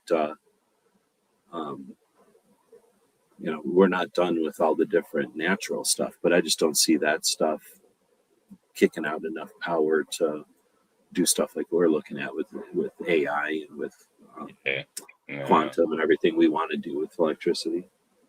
I know they're getting electricity out of waves, I guess. Yeah. So I mean, I think I think for our reasonable future going forward, a combination of all these would probably be our best bet, with less government interference. So they're not giving you crap if you have a solar thing out back or a windmill or something. I think that's where a lot of it gets kind of held up too, because depending where you live, they won't approve a windmill or this or that. Or sure, you can have solar, but you got to be hooked to the grid, and we're gonna, maybe give you change for it or take some of it or whatever. I mean, it's just, it kind of defeats the purpose in some cases of getting your own system to begin with if you still got to tie in. So more freedoms would be nice for people to do this type of stuff. And truthfully, as a whole, like we were speaking at earlier, if energy could just beam down by space, how people's quality of life, medical equipment, all this stuff. I mean, look at blackouts in Cuba. There's blackouts in all types of countries. How many people died because of this? For one reason or another every day that wouldn't have. I mean, so it's just it could be a big change. It seems like it would be a gift to humanity on that aspect, or how many people freeze because of power or this or that. So it's be a big change. I mean, it might be something where more of us live longer, and I don't know technically that's a good thing or bad thing, but I would think people would think it's a good thing. Yeah, I think it's better. We'd have longer life, or once we got, well, as we have longer lives, I think we got more time to chill out and to be wise, and then, offer that wisdom to the kids that are starting up. If you have people keeling over when they're 30, they don't even have a chance to learn nothing and, get wise, get actual wisdom. Yeah, and the way things set up now, it's so much hustle and bustle for the basics, to pay the utility bill, to put gas in the car, all the stuff we kind of talked about. If that was all relieved from the average person, um, you may actually have less stress, more time, more creativity to be more inventive and come up with even better stuff for the people of the future. But currently, the majority of people are just trying to get the next week.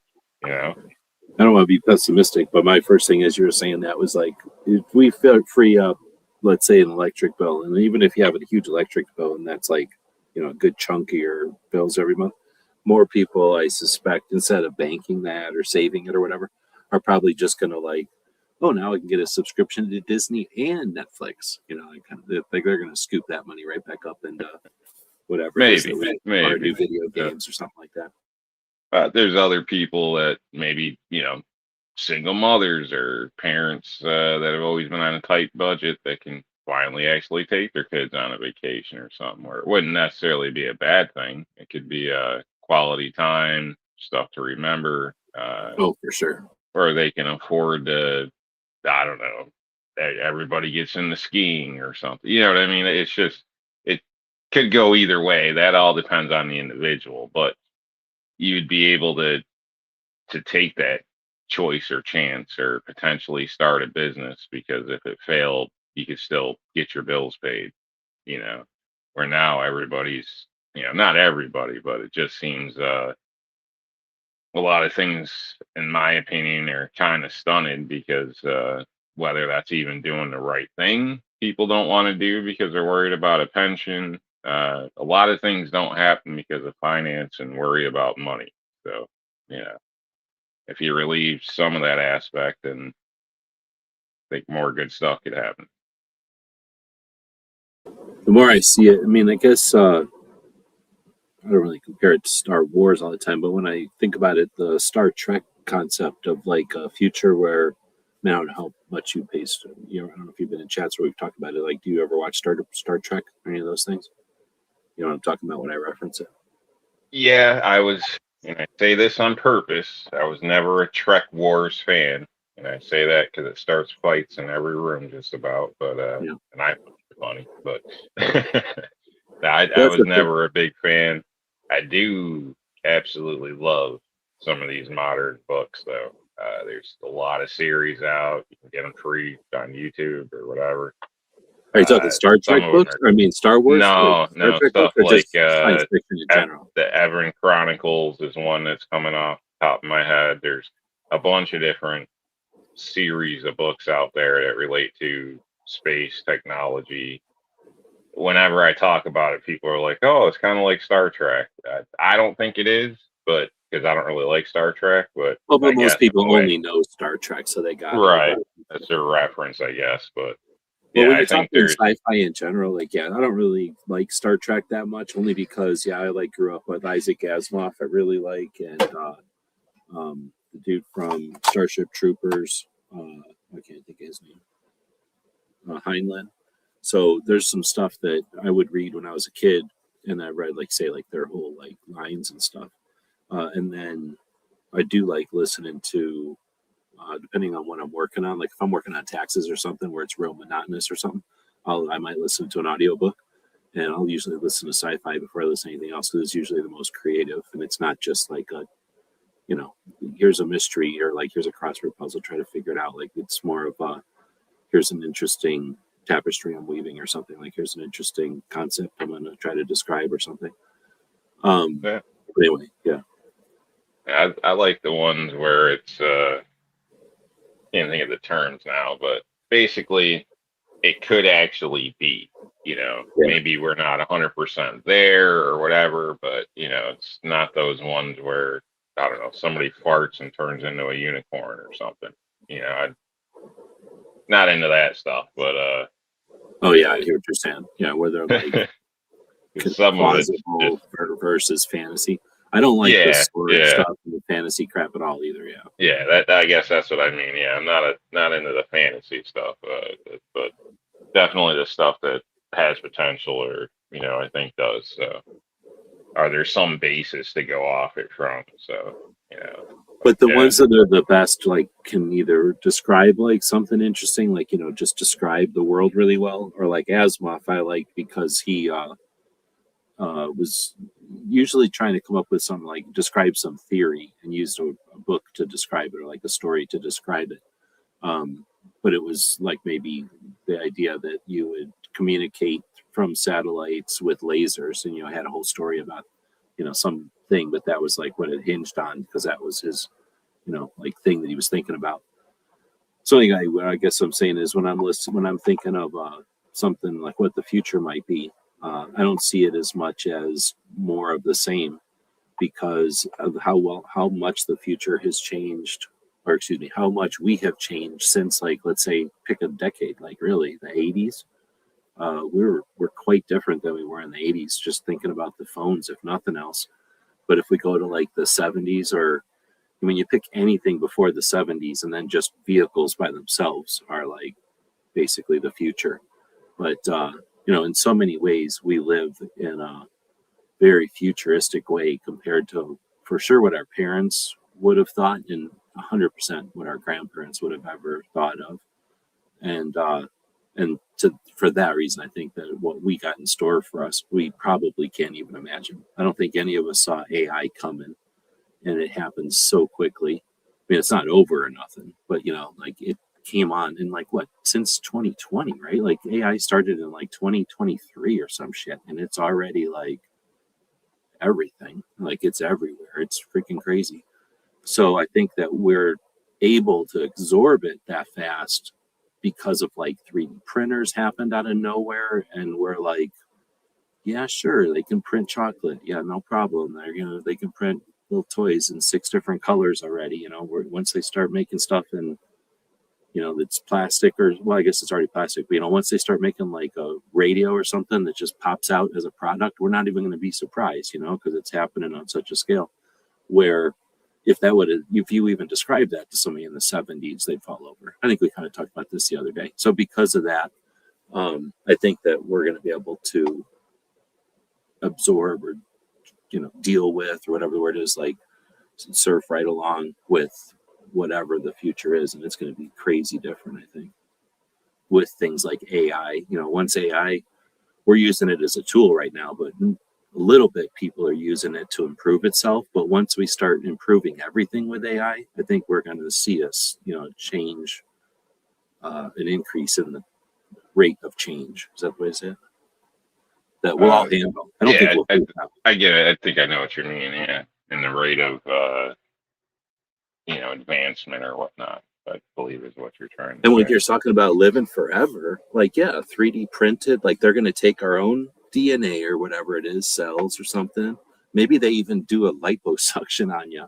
They go, oh no, you're dying. We need to put a new kidney in you or something. Let's scrape some of your butt off, or some of your leg off, or whatever, some of your chin off, or whatever it is you don't want, some of your underarm off, or whatever, right? And then we'll just print out a new kidney for you real quick. Or maybe let's take your old kidney, turn it into SLU, remove the kidney or the cancer cells from it, and reprint it for you real quick. How about 18-year-old kidney? There you go. Boop, boop, boop, boop, boop. And seriously, like, are we gonna like question that once they're doing that at the hospital? And you're like, oh my whatever, my pancreas is dying. It's my 80-year-old pancreas. You go into the thing and they go, how old's your chassis? And you're like, well, I'm technically born in 1960 or something. And they'll be like, okay, and how old is this heart? Like, this is my 4th heart and it's 3 years old. Okay, let's just take it out of there real quick. And okay, here's a new one. Well, we're going to put it in at 21 years old this time. How old will we have to be at that point? And we always thought we were only going to live forever if they downloaded our brain into something. I don't know if it'd ever make it to that point. Maybe. I think, like everything, things would be controlled by power and wealth, and maybe I Like it don't know wouldn't if be that would available to really. everybody, kind of thing. Like just for those. Yeah, I don't know if that would really be available for everybody or practical. You know what I mean? I think There's it would be some. awesome. I've seen some books like that where you can get alterations. For work, for say you're a bodyguard or in a security, you can make your responses faster, hearing, be able to see further, all that type of stuff. Which it sounds definitely cool. Augments, body augmentation, I believe it is, or whatnot. So, and I think there would be people that would be all about that. I mean, there's already people putting chips in their brain now. So, you add 50 years of that or something. That I think, would be more reachable than the average person. I don't know. I guess I'm just kind of a narcissist when it comes to the medical system and doing right by people versus money. Because in my opinion, they're more worried about money. So maybe that'll change. No, I don't disagree. I don't have no illusions of the medical system other than, I don't know if it has to be like this forever. It only started at some point, and you know what I mean? Like it'll end at some point. I just don't know when that'll be or how. But nobody's satisfied with it. I think some of it'll have to. Well, I think a lot of it was there was monopolies on shit, like hospitals for one. Like we could only do some of this stuff in a hospital because you need whatever, blah blah blah, and we can put this many rooms in a hospital because we got to support the 5 floors below of whatever we're doing. And we have to have a good ER or something, so we need to have this many rooms above. Whatever they're. I mean, if you look in the 70s and like how they built these hospitals or whatever, it was all as they were developing stuff and like anticipating population growths and shit like this. But it was all on the idea that like uh, accumulation, everything in one building, all the stuff in one little facility or whatever is better. But now, at least for me, I'm not a scholar on any of this by any means or anything. It's just that I see clinics all over the fucking place, like a little emergency, like 24-hour emergency rooms. It was like a little Caesars, and now it's like an emergency room, or maybe a little bit bigger than that. But like it was a shopping center, and now, or I mean, a grocery store, and now it's a 24-hour care place, and it's not like a hospital. It's just some company. So I'm thinking, what is that called? Like decentralization, maybe, of medical. Same way like with schools. There's the federal schools or whatever, but then there's all these charter schools or whatever they're called. And when parents have a choice, they go to the ones that they they specialize in what their kids are going to learn or something. So it's like, is the new medical that like where we start going, well, I could go here and it's going to cost me $1 billion, or I can go over here and it's going to cost me a third of it because they're not charging as much. Yeah. Well, I mean, now there's like, there's private, then you have basically, trying to think of the right word for it, but medical groups. So a lot of the networks. Yeah, a lot of these little clinics and stuff all, are linked through, they only take certain. So if you got insurance, XYZ healthcare and your company uses right. XYZ, then you can go to this one. But if your company Right. uses ABC network, then you got to go to that healthcare place. Yep. Okay. And that's where a lot of, in my opinion, kind of bad stuff happens, in the sense of, it might be better for the patient to see Dr. B, but Dr. A and Dr. C work within the company, so that's where the referral is going to go to. Same thing with medications, deals people have, products, procedures, certain people, certain insurance only covers certain things, so I don't know. I guess a cold way to say it is, depending on your insurance, depending on your problems, you could live or die depending on your level of insurance, because some insurance is just not going to pay for certain treatments or the better of the treatments, in a sense. So, example, my mom's medical crap pays for like the cheapest dentures that are out there. So if she gets them, they break. You can only get like one set every 2 years. Gets another set, they break. So I go to another place, pay cash, and they've been fine ever since. Yeah, they just rather keep using the cheap stuff to break over and over, and then the patient's stuck with damaged goods. Where cash just completely solved the problem. So basically, but they use a higher quality material. So I don't know. Yeah, I mean, I think financial things are a big problem when it comes to medical. So, and I think obviously this will transfer into the future as well. With some people will potentially be able to live probably a lot longer than others. But that also sounds like a bad movie, or Well, no, but it's a concern. Like, they didn't really talk about that at all in the conversation because it wasn't that guy's like forte. Obviously, it wasn't like something that he's seen or whatever that came into this their conversation. And it's not like just because you have electricity or water, all of a sudden medical medical care is better. Like, there's only so much medical care. The cutting edge shit, every once in a while, the cutting edge shit is just like, oh, you know what, fold it a different way, or like use your existing shit differently. Most of the time, though, the cutting edge shit is like, oh, you need this new thing, like whatever, right? This new device, this new material or something. So until that new device or that new material is widely distributed, the idea that we're advancing in medical is nice, but like you say, it's going to be first come, first serve, or whatever you want to say, like people that can afford it type of thing, or people that are on the right, whatever. But I think in general, I don't know. Like I said, I'm not saying we're right, and I have no, like awareness or any special knowledge or anything, but other than shit can't be the same forever. So it's going to change, hopefully for the better, but it'll change at some point because most of the stuff we're using now is just, super old-fashioned systems. Oh, speaking of super old-fashioned systems, yeah, kids are jumping in. Yeah, super old-fashioned. That is right. Man, right time. I was just wondering, because so many people have been jumping in that have a link, that I was wondering if the links were working in the email I sent. So thanks for jumping in. You bet. We've been chatting about that conversation with the interviewer who interviewed the guy from the Air Force. And I told you guys about it a long time ago on, remember back in the old days of the Fox show, the overnight. But I don't know if you ever ended up watching that or not.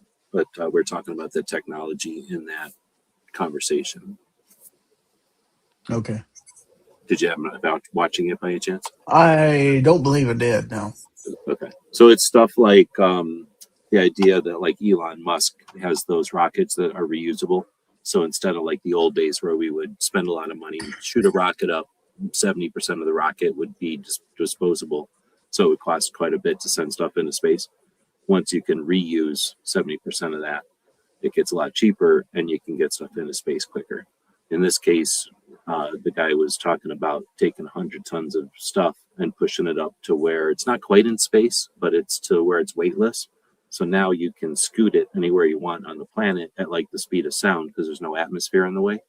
And, we have that technology, I guess. So now it's just a matter of mating the technology of pushing it up there and then moving it around.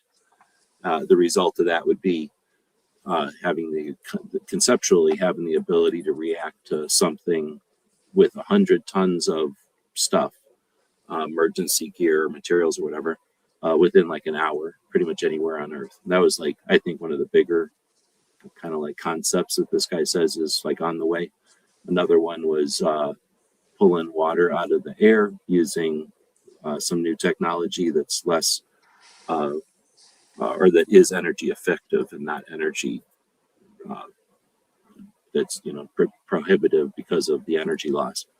And then I think the third thing would be having solar farms up in space that collect a bunch of energy from solar and then beam it down the way Tesla experimented back in the olden days, beaming it down so you don't have to have power plants on Earth. You just have essentially like an antenna that collects that power and then distributes it either in a big power plant or in smaller, like many little smaller power distribution hubs.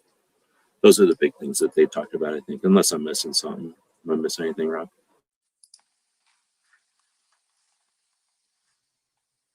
Oh, sorry, I was Yeah, I just saw distracted what you're typing having a inside there. Yeah, the side chat. I didn't mean to interrupt or nothing. I was just saying I was going to have to head out sometime soon, so maybe by 1 o'clock or whatnot. Obviously, don't need to end or whatever. Just giving you a heads up. I was just saying if I missed anything, telling Gizzard kind of a summary of what we've been chatting about or the topics that we were chatting about. Hello, Gizzard. Yeah, no, Oh, I think you covered it, although I was a little distracted by the lady for a minute. So I guess have you heard any of those or you thought about any of those texts before? Gizzard's been in that closer to this than many of us in real life. that's some very interesting things you're talking about there. I hadn't even conceived of a lot of that. That's pretty neat. So that's kind of how I discovered it. I was just minding my business. One thing I guess I didn't talk about is maybe you have heard about it also. Was the reason I seen this in the first place. This video that we're talking about came out in May of 2025, and I listened to the guy who the interviewer is, but not like religiously. Like I kind of like the guy, but I also don't love the guy. So if he has a good guest, I listen, but if he doesn't, I don't. So the name of the thing back then was something about how is China mining helium-3 on the moon, on the dark side of the moon or something like that. And I was like, this is intriguing in like 3 different ways. I'm going to listen to this. And the guy's the Air Force general, and he's having this interview, and he's talking about, he's an Air Force general whose job was to listen to new technology or to create, to buy the new technology. So he saw all the new technology and then decided or helped decide on what the Air Force was going to buy into. So the other thing was helium-3. That is, do you know anything about it before I mansplain it, if you already know what it is? No, I don't even know what helium-3 is. Okay, so I didn't either. So that's why when I listened to this, I was blown away. Like the first time I listened to it, I was like, I never heard any of this stuff before. This is amazing. So helium-3 is helium, but it's a type of helium that doesn't survive the atmosphere. So any atmosphere. So it's not on planets that have atmospheres or on celestial things that have atmospheres, but it'll be on the moon. It'll be on asteroids like a dust, like it's out there and it collects in space, but not when there's an atmosphere. So it's on the moon. And I guess there's a ton of it on the moon, or like literally tons of it on the moon, where on Earth it's very rare, like very rare. But on the moon, it's all over the place, plentiful. And the purpose of it or the use of it is that like when we want to do some kind of calculations, or we want to do quantum, or when we want to do some of the different AI junk, or probably just quantum mechanics or quantum computing, we need to get computers as cold as possible so that for whatever reason, we need those computers as cold as possible. And helium-3 is the element that allows us to get things as cold as possible, like colder than any other process we can do on Earth. So the idea is that if the Chinese are able to mine a bunch of it up on the moon, which is plentiful, bring it down to Earth, they're going to, in the race of like quantum and stuff like that, they've got this material advantage that's even if we had all the money in the world, we couldn't afford, because there's just not enough of it on Earth to compete with that. So that was another element of it, is that we were kind of contemplating that one of the reasons we're shooting around the moon right now might be to see what the Chinese are doing on the dark side of the moon with this whole helium-3 situation. Haven't we had probes in the past that could have done that? Or Well, I don't know. I know we've didn't we shoot a telescope on the dark side of the moon? Quote unquote, so that we didn't have those weight of the Earth in the way? Yeah, I believe we have, but China's had a rover over there, I guess, collecting samples, and things along those lines that we know of. We know they're bringing samples back. We don't really know what they're doing there, but I guess it's public knowledge or something. I don't know what they're bringing back supposedly. So we know they're bringing back samples of drill cores and things like that, which I guess has us concerned on what they could be potentially doing. But I don't think we're comfortable with what the amount of information we do know, or what we're being told. So I personally think that's why it's such a rush, because there's also issues with this, the rocket that just went up previous with some of the heat panels or heat shields tiles or whatever. They're expecting it to crack on the reentry, but they think it should be survivable. But as far as NASA's concerned, or everything they always tell us, if there's any kind of safety concern, they always cut it. But yet now they're still, pushing through. So it seems like there's more than just saying we flew around the moon. I Like think more urgency. Yeah, basically. And obviously the astronauts are aware and, still chose to press on. So, but what that is, I have no idea. So I assume we're just going to be kind of nosy, which we probably should. But again, it shows we're reacting to something instead of making others react. And obviously anything, if you're reacting, you're already behind the ball. I guess China probably has they do have the advantage, right, of being like basically one dude. And if he decides we're going to the moon, a whole bunch of people in China get ready to go to the moon, right? Like where we have to make the decision and run it up the flagpole and all that. Yeah, and I think it's probably easier for them because of, not to sound bad or whatever, but I think life's cheaper for them, and they're not so public about what happens. So if bad things happen to their astronauts within a year or two after they return, it's not such big news to us. Turns out like helium-3 is super cancerous. Like, right, or maybe they didn't China. have the best shielding, but they sent them anyway. That's China. So.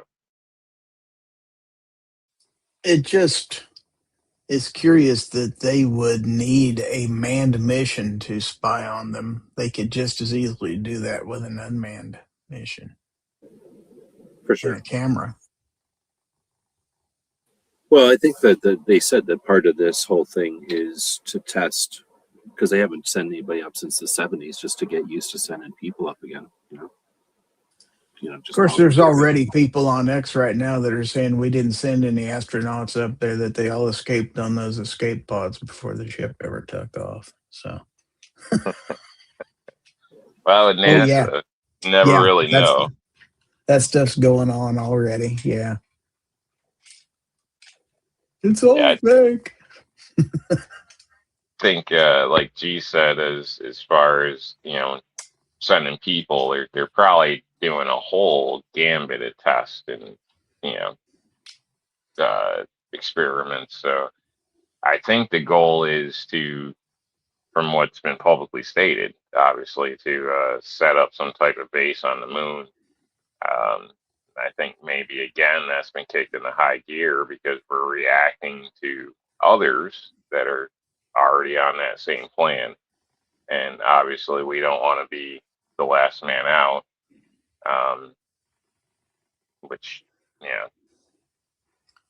puts us in the run too. So it does make you curious. We haven't had a lot of problems so far, but a couple problems with the plumbing. I guess they had a smell that evidently was caused by a toilet valve that was plugged, and they had to rotate the ship towards the sun in order to thaw out this valve. And it's like, I don't recall all these problems in the Apollo missions. On the new one? On this current one, I guess I should say. Yeah. So I was listening to NPR. I was about to mention this because it's the only thing I know about this thing. I was listening to NPR. I mean, I guess it's not the only thing. I was watching Rollo, was like watching the launch live. So I was watching the launch live, and then I also opened it on NASA's page and saw some stuff about it. But I was listening to NPR on the radio the other day, and they were talking about the shitter on the this one, and the point of this one, or the deal is on this one, that the shitter's different in a couple of different ways that you can go in. It's like a room now, or like there's a door to it, and they never had a door before. And this time I think this time it's a bucket you sit on to shit in and poop in. Excuse me, I'm gonna be delicate. That they poop into, and vacuum sucks it out of there, and then they pee into a vacuum tube like they've always done. But they said the big difference is that in this one they have that, right, and then the old ones, there was no door, so they had to do this in front of everybody, and they'd have a bag, like a barf bag, but it had like sticky things on it, and you'd stick it to your butt and poop in there in front of everybody, and then you just tied the bag off. No vacuum in space. Just, that sounds horrible. So can you imagine how much nicer it has to be when there's a vacuum for your poop and a door compared to the old-fashioned way? They never talk about it the old way because that's gross, right? And they never want to talk about it. They never bring it up. I'll bet you they try not to poop up there. I'm guessing. I don't know how long they were up there. But yeah, that sounds like... I guess there's a tube thing they use as a backup. You know, it almost looks like a 2-inch piece of PVC tube, but it's actually collapsible. And that's used for a backup, apparently, for their toilet. So, yeah, I guess they had toilet issues. Obviously, there was or not obviously, but there was the thing about the heat panels or whatnot on it, where other experts in the field had stated previously that they shouldn't send humans on this. But that's a whole nother aspect. Obviously, the way it came down the first time, it actually hit the atmosphere, what they call a skip entry. Comes down, hits it, so it starts getting resistance, slows down a little bit, pops back up, and then drops back down. So it kind of burned off speed in the first dip. And they think that, the heat stresses of the cooling and expansions what's damaged the heat shield. So this time, instead of doing that, which bleeds off a bunch of energy, they plan on just dropping right in. Yikes. And supposedly it's going to be okay, even though last time the coatings were all damaged and chipped out and everything. So I mean, we'll see what happens. But it seems like they've had some issues. That, and also I heard they had a pressure leak as well at one point, which I'm not 100% confirmed on that. But it seems like a lot of weird shit. Like they did this in a rush. Exactly, right? Like it seems like a lot of there's only one way to deal with it. So like no backup plan. Because I was thinking about, I don't know why I was thinking about this while I was driving the other day. Why don't they, especially when there's somebody up there, why don't they launch another one that's job is to just hang out in case, right? And have a bunch of supplies. So that, let's say they get back and like you're saying, like, shit, we got back but all of our heat shielding fell off. Like, hey, no problem. We're up here and we brought a whole nother heat shield for you or something, like, or you can jump in ours and we're like the rescue, whatever. And if you don't need us, we're just going to jump right back down. But why not, right? Why are we sending people up by themselves when we could at least have somebody hanging out up there? Money. Yeah, I mean, money, but how much could it possibly cost to have a second one? I've seen Contact.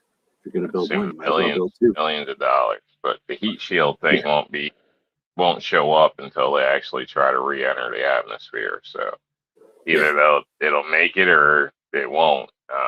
They calculated it will, but after the test flights of Artemis 1, I believe, people were not impressed, and again, we're arguing about it, trying to stop this whole thing from going down. But they use the same design again, so from what they say, so they're expecting it to crack, but it should be survivable. I don't know.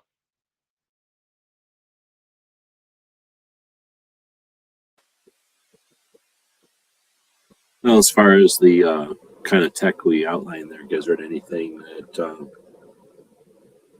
comments or anything. The stuff you were talking about earlier, you mean?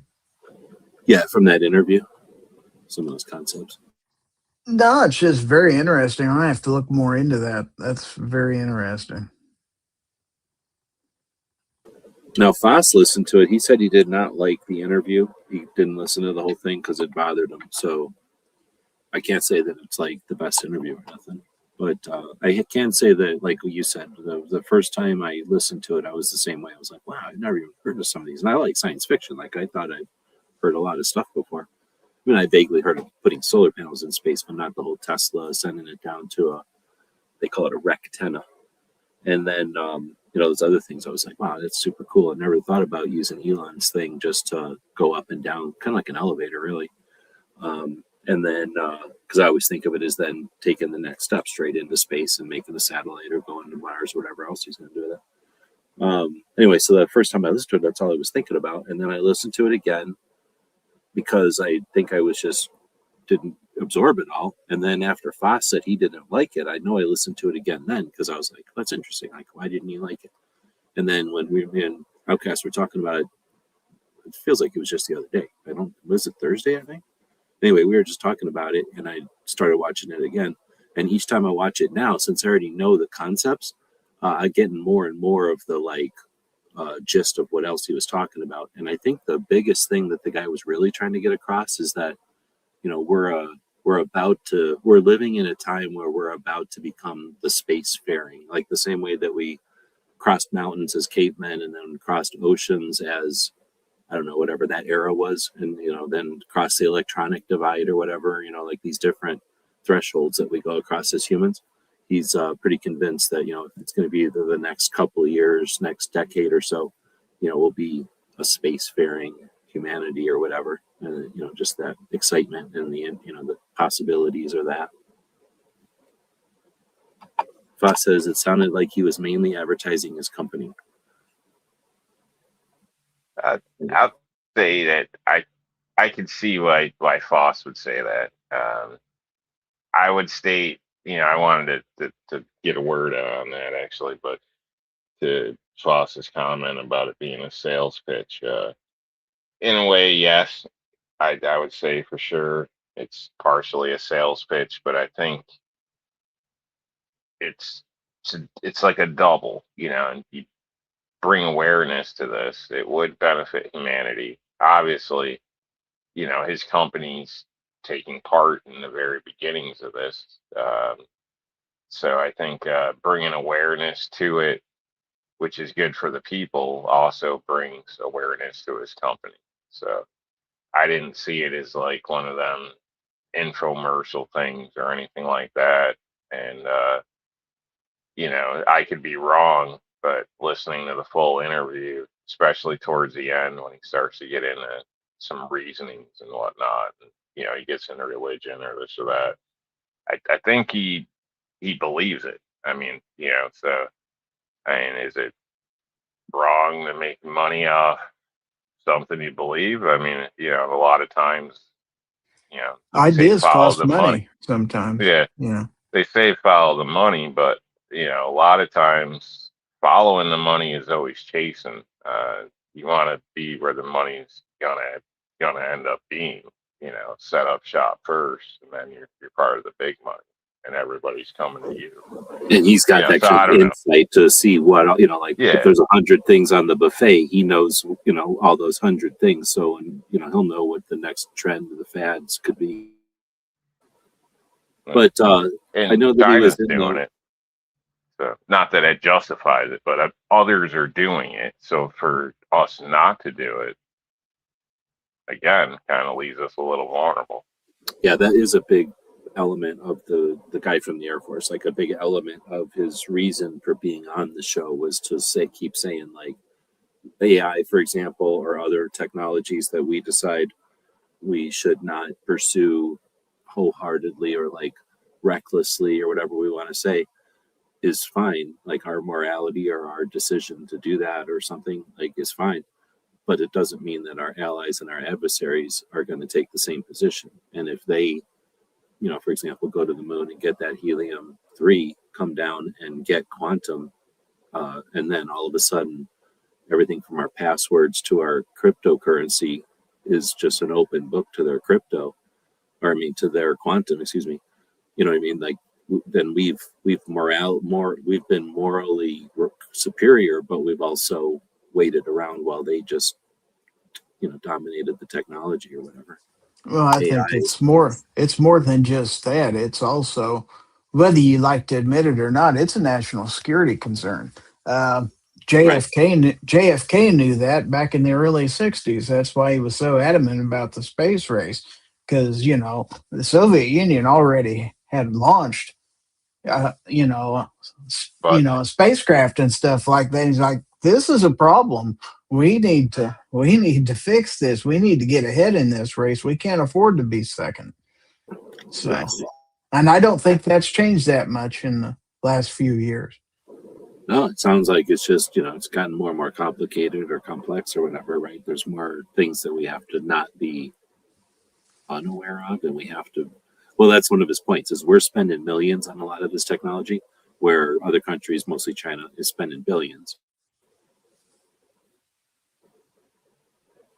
and China's kind of funny because obviously everybody's aware of like the Belt and Road and whatnot, where they build a bunch of subpar stuff that falls apart.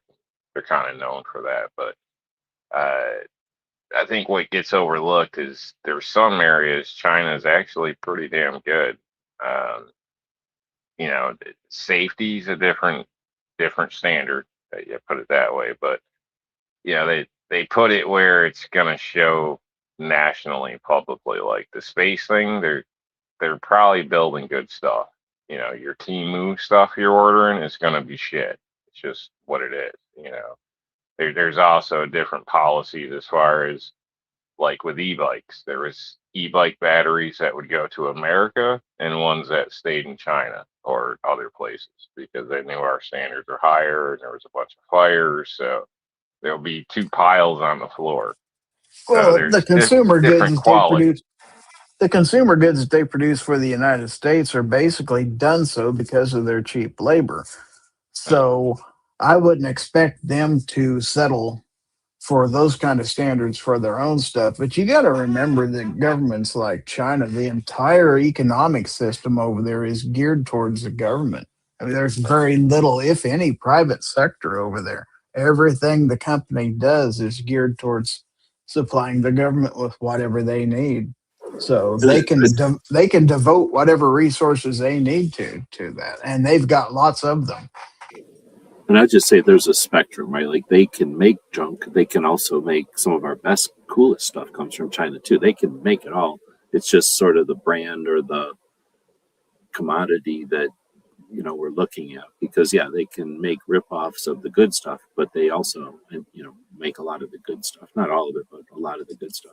Well, they So can. It just depends what you want, what you're willing to pay for. well, like Gizzard's saying though, like for themselves, they're going to make like what Gizzard's saying though, they're going to make their own stuff the best they can. Probably. They're making the cheap stuff to sell to dumb Americans. Let's say what's really happening. That's what's going on. And their own public in some senses too, because they really don't have any shame in that aspect anymore. Well, I mean, it's not all black and white. Like there's a Harbor Freight and then there's the DeWalt or the Milwaukee. They're both made in China. It's just that they're made to different materials and to different levels, and everybody has a Harbor Freight for a reason. When you're doing something that's risky and you only need to just cut something, I'm bringing my Harbor Freight up there. But if I'm doing something, I'm going to be doing it all day, I'm bringing a name brand. So I think there's the same in China. Like you can get very nice knives from China. You can get very cheap, crappy knives from China too. Sometimes coming from the same factory. Same place, yeah. Yeah, I just bring that up because I know some people automatically just dismiss China, thinking everything's like Temu. But again, in some areas, some areas, the quality's there. Again, I wouldn't want to be one of their astronauts, but I'm sure, their stuff's probably going to work. Well, their mentality is different. If someone dies in America as a result of a space accident, it'll set the program back 5 years because the government will spend 4 years trying to figure out what happened, blah, blah, Yep. blah. The public won't be sold on it. There'll be a lot of sentiment to not do it and stuff. In China, that's just not the way it works. People are expendable over there. There is no great public debate over governmental policies and stuff like that. The government does what they want to do there. Well, and if you get a volunteer, even here, if you get a volunteer anywhere really, if you get a volunteer that like, I'm doing this for the country, I'm doing this for science. If I die, it's for science, and you know what I mean. There's always going to be that person who's willing to be the test pilot, and in that case, nobody's going to be like, oh no, or at least fewer people are going to be like, oh no, because they were all test pilots. And the sense of giving their life for the government is probably a lot easier for somebody in China to do than it is for somebody in the United States to do. Yeah, but our astronauts Plus, there all were did that. They were all willing to do it for the country. Yeah, but there's only Not in the same way. not in the same way where people in China are brought to believe that everything they do is Really good here. for the government, for China, that's the sole purpose of their life is to promote China. Americans don't have that mentality by and large. Yes, there are some. Thank goodness there are. And And here, they've where got maybe, numbers.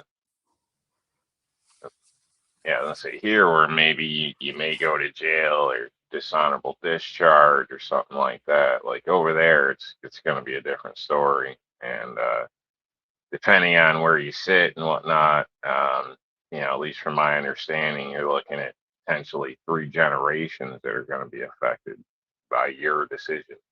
So that's a lot different than how we look at things sometimes too. So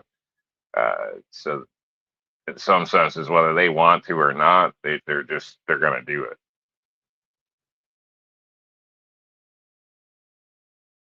I think this is in regards to when I was saying that space, or that guy's, he didn't say it straight out. Maybe he did, and I'm kind of summarizing or synapsizing or whatever it is.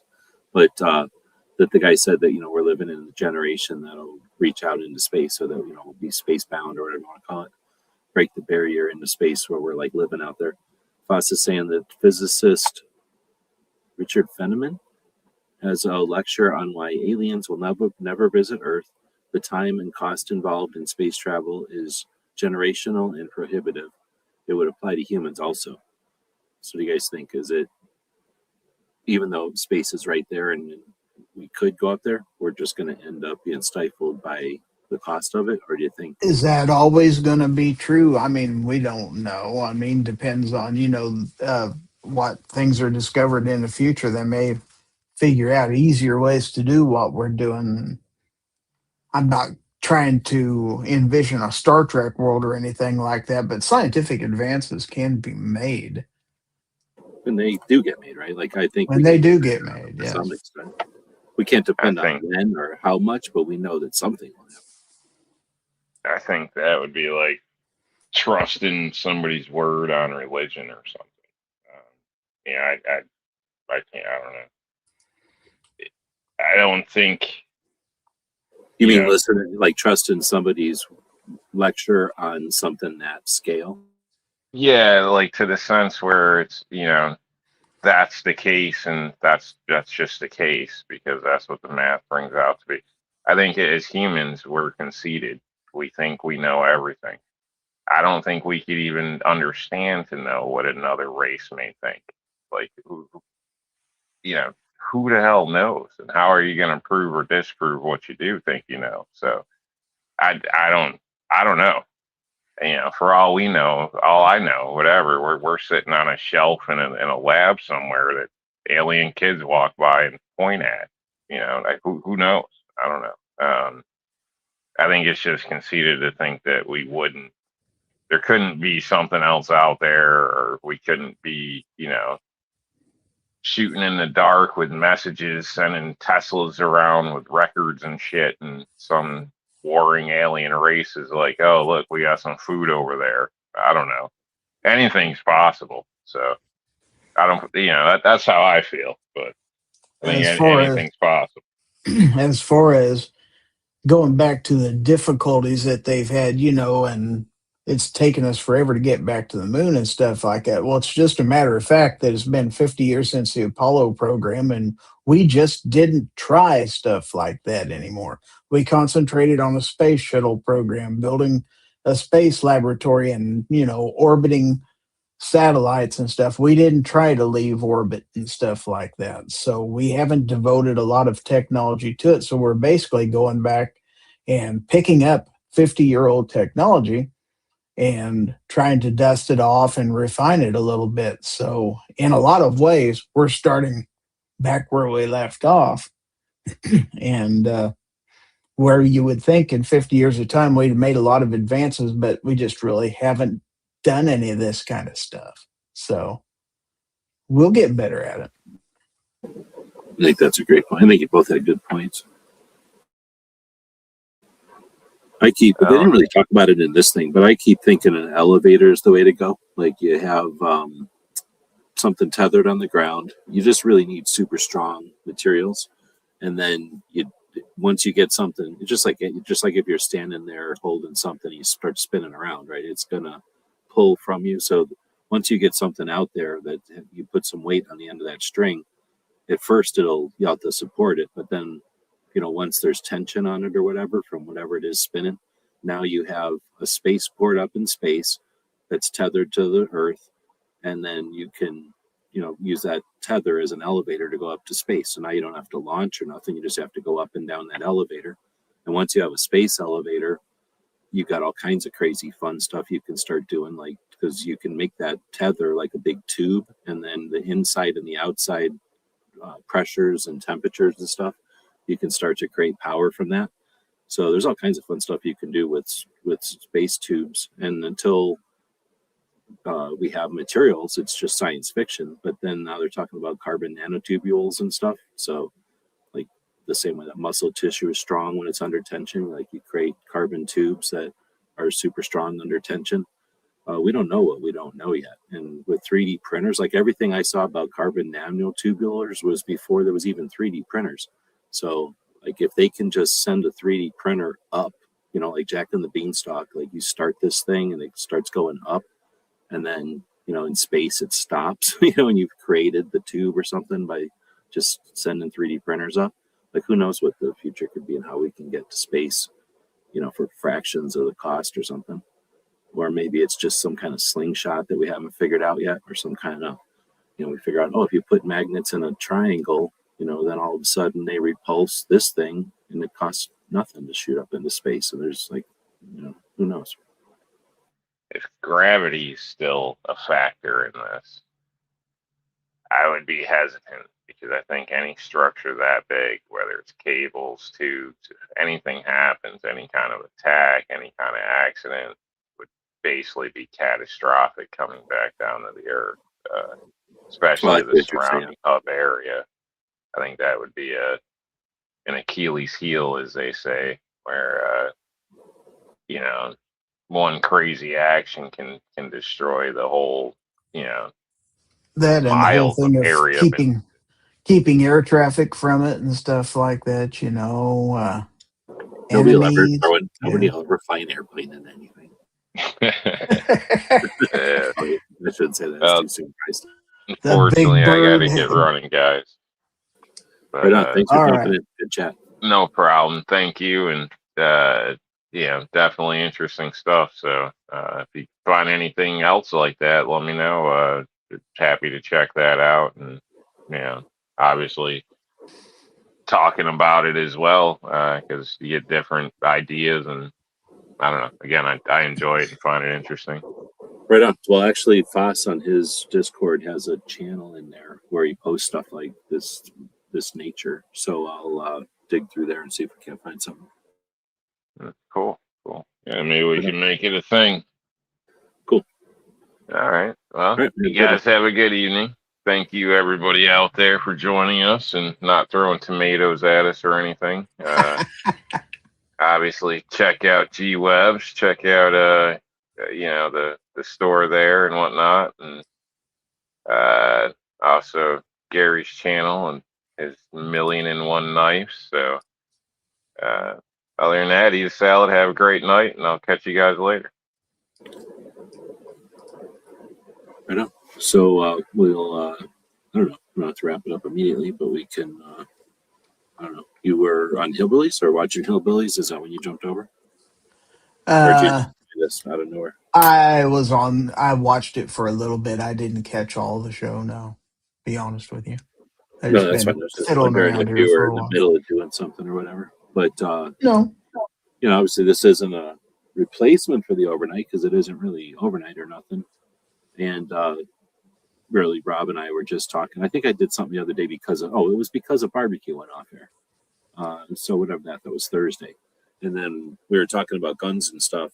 I think I was talking about Facebook and all the junk's been going on Facebook. So I've been replying to comments over there because there's so many comments coming in. And Rob jumped in. Did he jump in? Or we were talking in the chat. I can't remember. I think he jumped in. I sent him a link. And then we ended up chatting about that conversation, and that's where he picked up. But I sent a link out to a whole bunch of people in an email tonight. So I also send it to them like I normally do, 5 minutes before I go live with no warning or pre-alert or anything. So Back in the old days, I'd be asleep right about now because I'd be trying to get some rest, waiting for Foss to go live here in about an hour or so. That's what I was going to say. So that's where I was at. So when we went live, I was like, was this a good idea? Because I was about to fall asleep. But I've drank a bunch of Dr. Pepper, and there's probably enough caffeine in the Dr. Pepper and enough sugar to keep me going. So, but we haven't had much comments. In fact, any comments in quite a while. So it could be that we are, one, not interesting. Two, at a time of night that people are not watching the internet. Or three, maybe we're corking somebody. I really don't know. I think Hillbilly's probably done by now. Oh, yeah, he should be for a long time ago.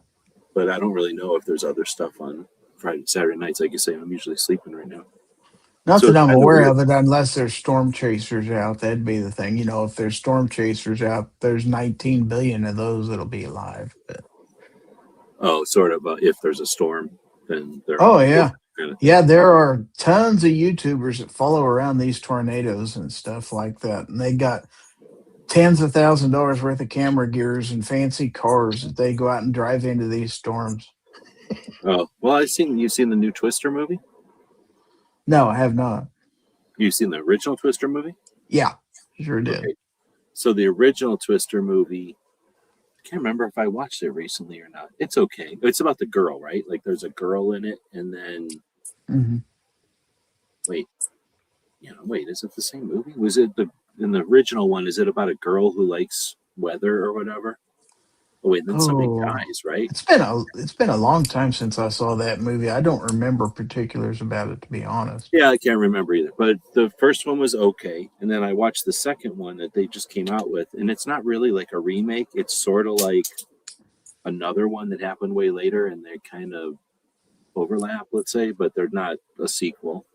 And anyhow, the main thing about it, I would say, is that a factor of it, or like a portion of the plot or something, is about a YouTube storm chaser like group, and or maybe more than them actually. Maybe it is a whole group of people, like a whole bunch of groups of people that chase things. And I guess I just assumed they made that up. But you're saying that's an actual thing, like they do drive right up into tornadoes if they can. Oh, yeah. And these people, a lot of them have huge numbers of subscribers, and they'll go live and they'll have 25,000 people on their live feed.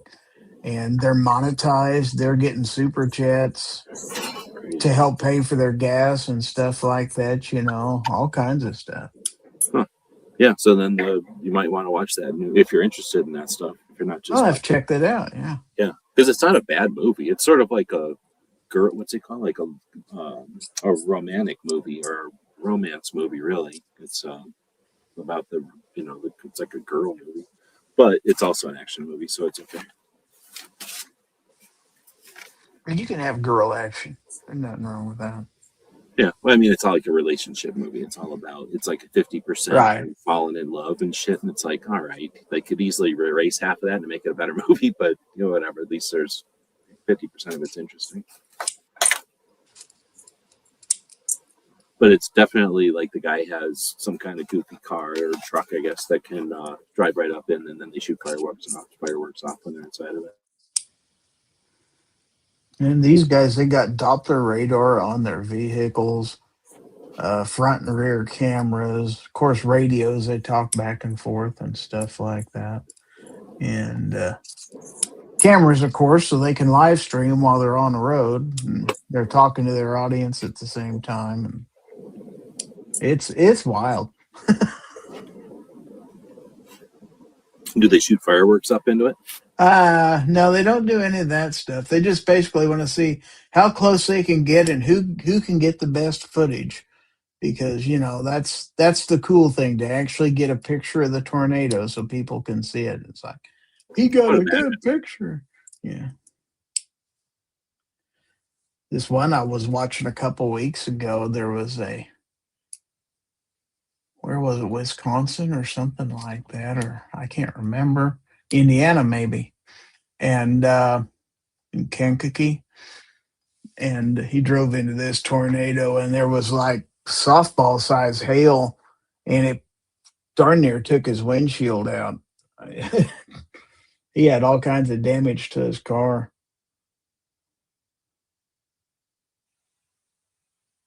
And it's dangerous. People have been killed being storm chasers. So, plus there's tons of them out there on the road, so they're trying not to run into each other, and stuff like that.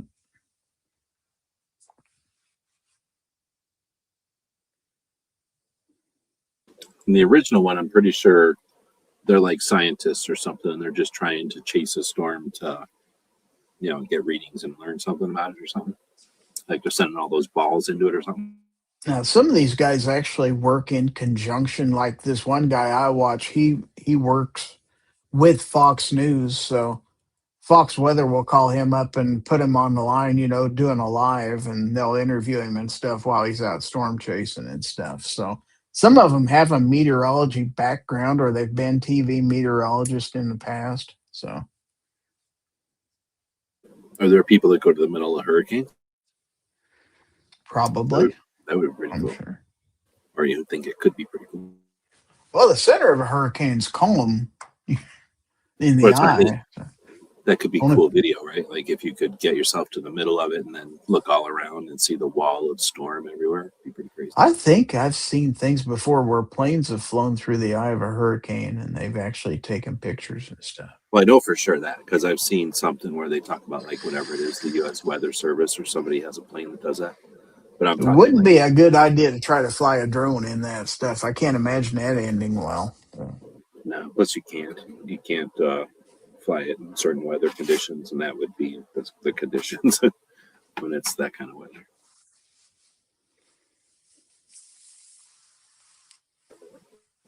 Now, depending on how big the hurricane is, do they ever get to be like 6 miles in diameter? The eye is 6 miles in diameter. If that happened, then you could fly in the middle of that eye, I think, technically, because the clouds. That I don't know.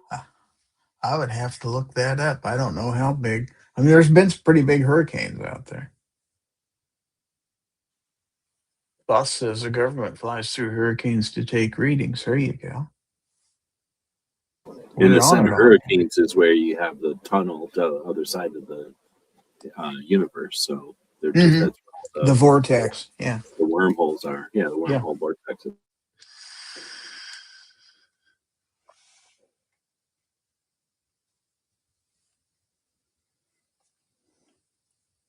I've never been in a hurricane, although I've been in the aftermath of a hurricane, because there's always a bunch of storm systems that crop up after the hurricanes pass through. And I've been in like torrential rains and stuff like that. But we're just impossible to believe, just pouring down rain for hours and hours. And that's no fun to drive in. That's for sure. We're talking rain like that. Yeah, I've driven in some rain like that as an adult, but as a kid, I was in rain like that, fishing on the Great Lakes. That's pretty puckering. Like that's scary. Because not only is it scary to like fall off the boat in the ocean in a big ass lake, but with that, like where there's hardly any difference between above the water and under the water when the rain is just coming down that hard. Like one, it'd be hard to breathe, and know where the and then plus, how would you ever get found? But yeah, that was scary. But then I was going to say, I also was in a pretty bad storm in California one time when I was a little kid. And I forget why we had to go outside, but, we're going from the car to the hotel or some kind of thing. And compared to all this stuff, I've been in Midwest storms and stuff, but this storm in California was crazy. I'm assuming it's because the ocean was right there just pounding on us.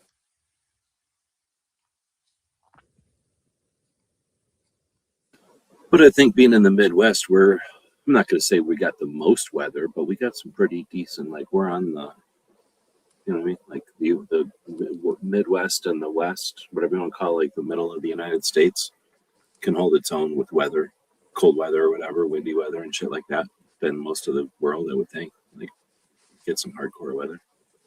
Oh yeah. Well, we are not in what they call tornado alley anymore. People talk about Kansas and tornadoes. They need to go down to Oklahoma. That's where they have the big ones. But we get our share too. And I think I read somewhere that every state except Alaska, Hawaii has recorded have recorded a tornado at some time or another. So nowhere's immune. But there's kind of a sweet spot. It kind of comes up from Texas, goes up through Oklahoma, Missouri, and then up through, Illinois, Iowa, Indiana, up that way. So, but yeah, we get rain, we get wind. We've had 60, 70 mile an hour surface winds here before. Yeah. It's just, and then you'll have it dead still sometimes. So we get a little bit of everything here. Boss even gets one a year, he says. Well, you say in Washington State, do they get it over there, or do they get it like on the east side, wherever, like Idaho? Yeah, I don't know. Yeah, because I think the oceans tend to calm weather. They get milder weather. They might get storms and stuff. It erodes the stones away, but it's temperate. Like they stay at this temperature of the ocean all the time. You don't hear about Seattle getting big snowstorms like you get out east. No. Because of the way the wind goes or something.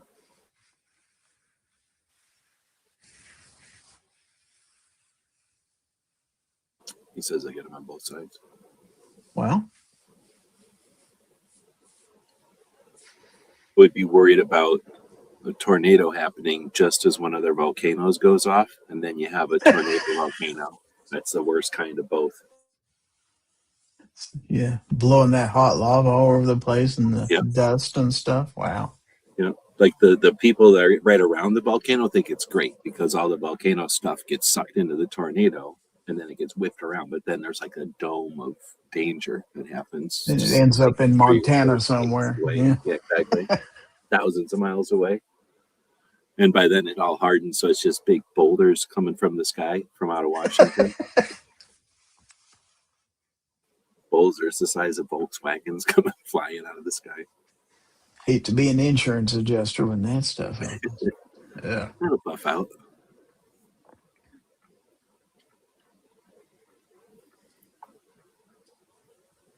Yeah, well, so let's see. Have you got a show on Monday? I do. 9:00 p.m. Central. Does Rich still do a show on Sunday? Yes. And then that's pretty much open to anybody who wants to see it, I guess. Mm-hmm. It's not like a private one. Then no, it's public. Hillbilly does his public show before this earlier in the day. That's correct. And then he does a private one on Tuesday. Nobody else does a show on Tuesday that I'm aware of, though, right? Nobody that I follow. No, I'm wrong. Tony Simon. Tony does a show with 2 to 3 dudes called the Guns and Gear Review Podcast on Tuesdays. It's a little earlier, isn't it? Yeah, I was going to say, it sometimes ends right when Hillbilly's thing is starting, depending on what time zone I'm having to deal with. So I think sometimes they overlap.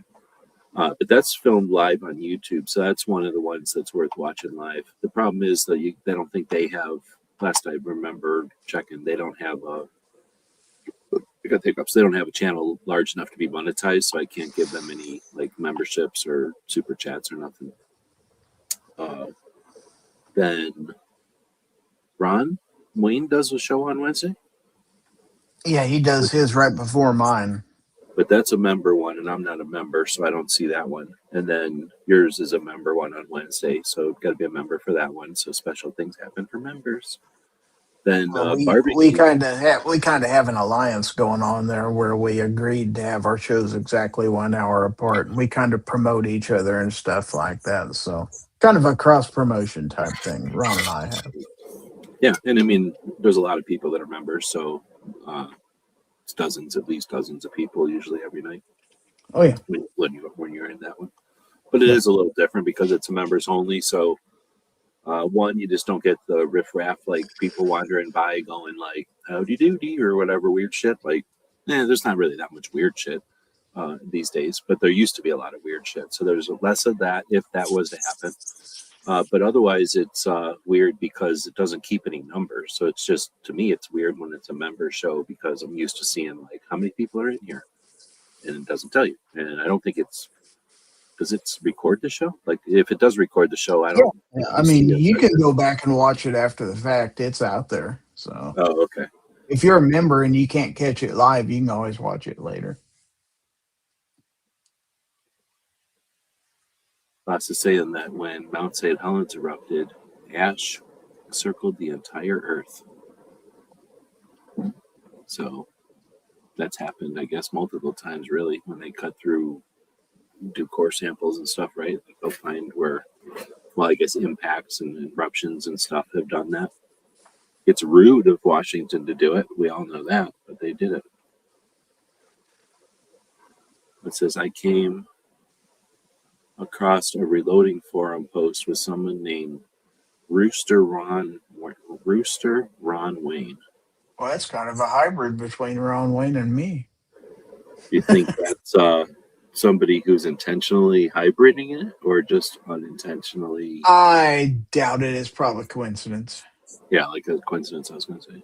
Like we're reading coincidence into it, type of thing. I mean, Because it Ron could Wayne be isn't. Rooster Ron. Could be his tag. Like, I'm Rooster Ron. And then Wayne.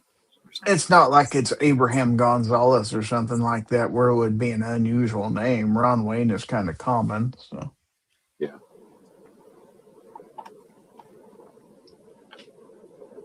A forum post, though. Interesting. Well, I guess that makes sense for reloading. You would think that kind of lends itself with the formulas and like that kind of thing. The numbers and stuff and the charts and all that, I guess I'm thinking for a forum rather than like a video.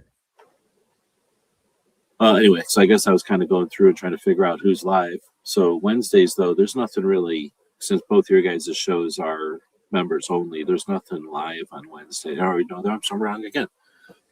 Guns for Everyone changed theirs to Wednesday. Theirs used to be a Thursday show. So they're live on Wednesdays pretty much every week. And then there'll be like fits and starts. So while they're both able to, and it works for everybody, they're live on Wednesdays for sometimes 2 hours. But then I think it's supposed to be like an hour show that they shoot for normally. But that's out of Colorado. And then is there something else? I don't think there's anything else on Wednesday that I'm missing. Then on Thursday is barbecue every once in a while. And that's when Guns for Everyone used to be. That's when Jeff's Gear Report show used to be. But I can't think of anything else that's on Thursdays. no, And then on Fridays, is there still the reloading thing with all the guys from Hillbilly's show? it's yeah. So I think that I think I've seen that show, but I never really watched it. I don't reload enough. Yeah, there's the Georgia Shooting Connection is a 2 hour show, usually from about 7 to 9 Central. And then at 9 Central is the Bench Rest chat. Oh, okay. So there's 2 chats on Fridays. There's 2, yeah. Mm-hmm. And that's kind of like the guys from Hillbillies Chat, like older guys. Yes. It's just that they stay focused on whatever, or do they go all over the place? They usually stay fairly focused on firearms and reloading and stuff like that. They may So it's branch like into other nerdy, things.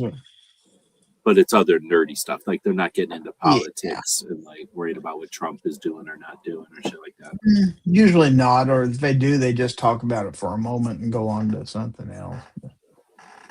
So that's probably refreshing for a lot of people that, because I know a lot of chats will be just kind of general and they will bunch in or, pop into politics maybe more often or not enough for some people, right?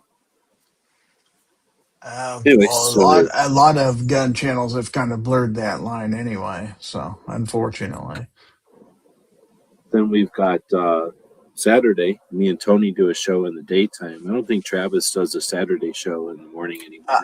A long time ago he used to. And then Brooke does a show Saturday afternoons called Mental Health Matters. And that's long running, just time to reflect on, for the most part, different aspects of what suicide prevention or the idea of mental health, maybe normalizing the conversation about mental health and suicide prevention and how it has to do with firearm owners and gun owners and stuff, so that we can not just understand it, but be more capable and comfortable talking about these topics, since it's something that's dropped on our laps all the time. And, it's like something that we're accused of or somehow we're responsible for it. Yet, there's all these things that are issues there. So Brooke, delves into that for about 20 minutes to half an hour typically, and then occasionally has a much longer or sometimes a shorter show. Hillbilly does his show on Saturdays. Is there anything else that I'm forgetting? Something else that happens on Saturday? trying to think. There Thought used to be the something. guy that did a late night Saturday show, but he quit. So No, but I was thinking those like, does Honda or somebody else do something that's like after Hillbilly? I don't know. I kind of I got the know. impression that there was some, but I'm always asleep, so that's where I wasn't like I never dug into it. So I was always asleep.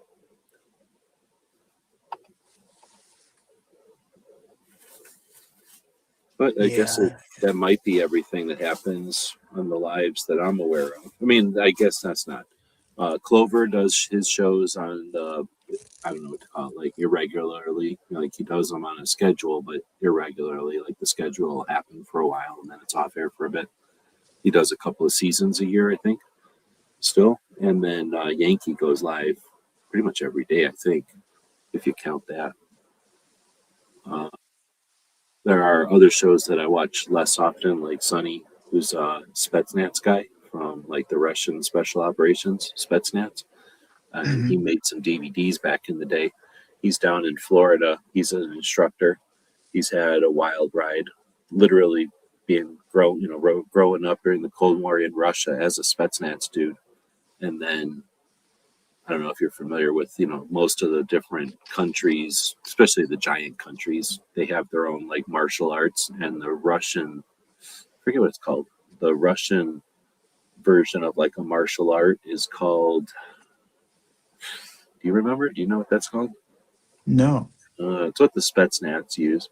So the Spetsnaz is like their special operations units, and then they have this martial art that it's kind of dancey. It's kind of gymnastic-y compared to anything we do. So there's a lot of like, tumbling and jumping around. It looks sort of prancing. It's like really weird to us, but you have to be super strong to be able to do it. And what you end up being able to do is, can you imagine somebody who's like really good at gymnastics, like tumbling on the floor, wrestling you? Like if they were strong, like they kick your ass because they can spin around and shit that normal people aren't used to it.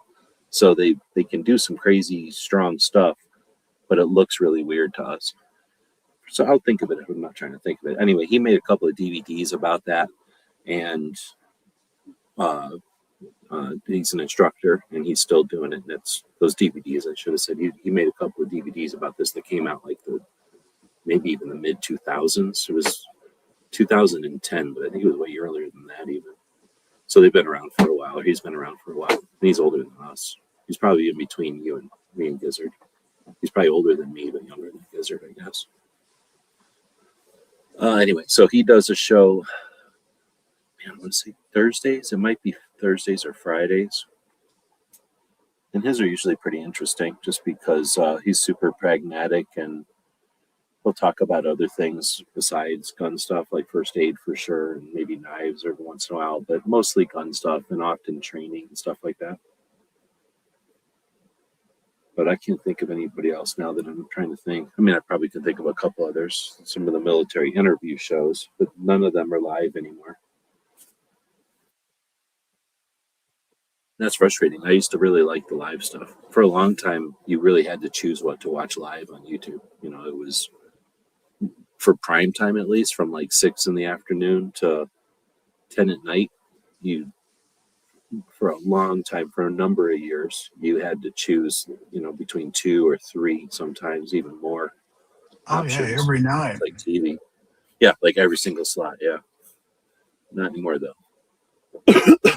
I mean, not if they're guns, at least, you know, for obviously, like you said, for storm chasing and shit, it sounds like there's a bunch. You could probably watch other things. I know I've watched people play cards. I know I've seen people scratch lottery tickets.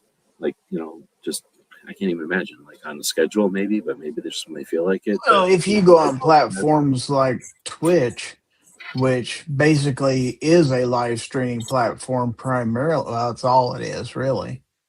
And there's people who play games, do crafts, all kinds of stuff. There's discussions on there, a little bit of everything. You think I should have put this off to like Twitch instead of X? Because X never gives us any feedback.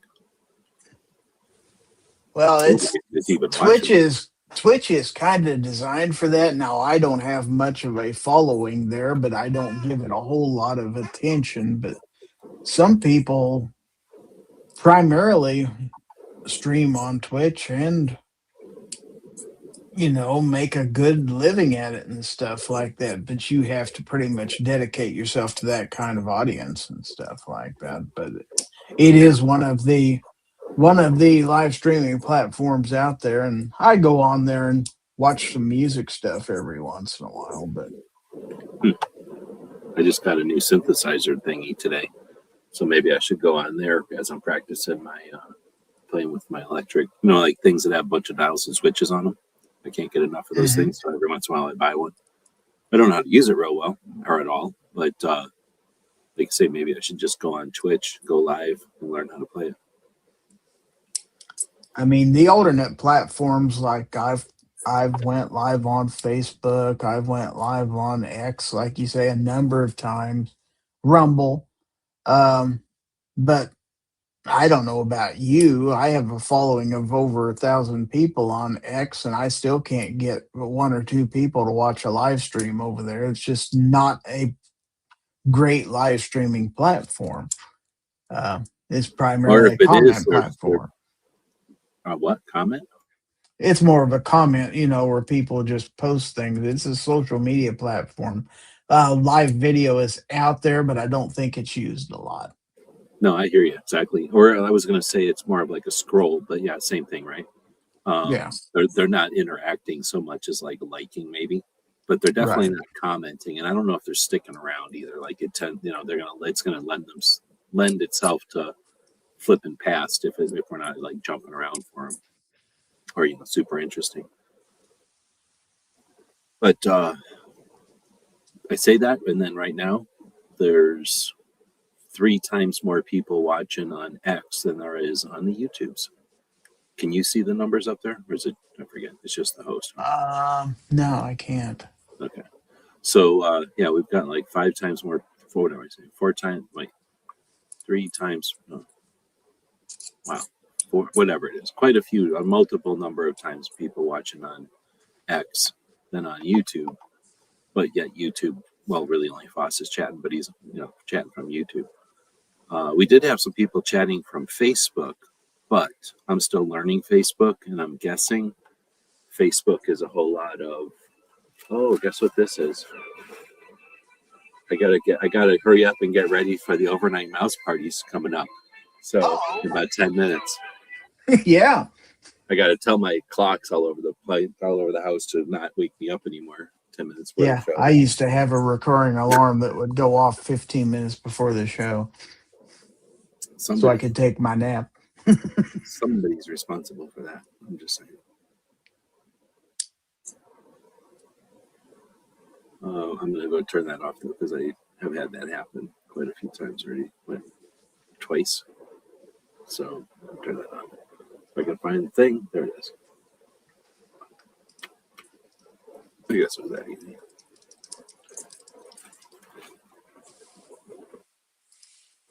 Oh, there we go. So it does work. Was it hard to find though? Are you doing it from a phone or from a computer? I'm on a desktop. No, it as soon as I got into X, it basically showed it in the upper right hand corner. Gun websites is live. And I just clicked on it. So it's just the culture or whatever, or the, like, say, the way that people are experiencing it. They don't chat. So it is what it is. I don't care. I'm not trying to change X or nothing. But I mean, there are people on X that their primary platform is X, and those kind of people may get a lot of viewers. But I think you're going to get your viewers from your primary platform. I'll have, for example, I've got 4,600 subscribers on YouTube. On Twitch, I have maybe 30. You're just not going to get a lot of, drive-by people when you don't have the followers out there. Same on Rumble. I have less than 100 followers on Rumble. So the only people who are going to catch my show more than likely are going to be people that are already watching on YouTube.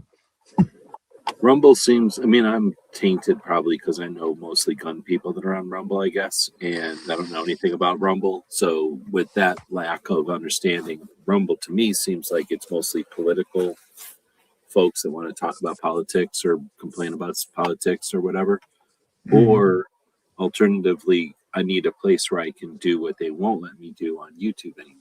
So they're going over there to like disassemble or clean pretty much anything with a gun because of the way YouTube's assholes now. So that's why I figured Rumble, since I'm not doing gun stuff, just isn't for me. Or like, I don't need to concentrate on it. And then, of course, the number one worst part about Rumble is their stupid system will never work with like StreamYard or anybody else to make it easy for us. Like Facebook, easy. Instagram, easy. Right? Uh-oh, watch the show starting on my other phone. So, you know what I mean? Like all these other ones are super easy. Rumble, right? Fucking ass. If you can do it, it is possible, but it's a pain in the ass. Yeah, so, it's just not a mainstream platform. So yeah, StreamYard doesn't go to an awful lot of efforts to integrate with it. Well, it's also doing it the right way. So I'm bitching about like the way that they're doing it is good, but anyway, it is a factor.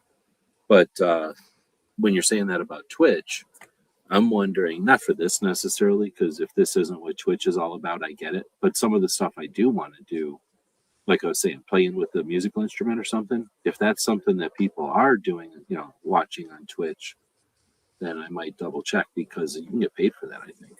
Like I know a kid who's making real money on Twitch playing the video games. Oh, yeah. I can't find my Twitch now. Isn't it green? Twitch, the icon is blue. Oh, okay. I'm looking for it. Oh, no. It's a little purple little thing. It looks like a quote or something. I'm colorblind. Blue, purple. But I was looking for green for some reason. Anyway, I found it. I have 6 followers on Twitch. So, yeah, I'm definitely got a little challenger. I'll probably just start a new channel, right? Start it with gear. Oh, I came over here because I wanted to see if there's more than just gaming happening over here. Can you just, I'm assuming you can just browse. You were saying something about weather. Is that something that happens on Twitch? The weather people? You don't see much of that on Twitch, no. Oh, okay.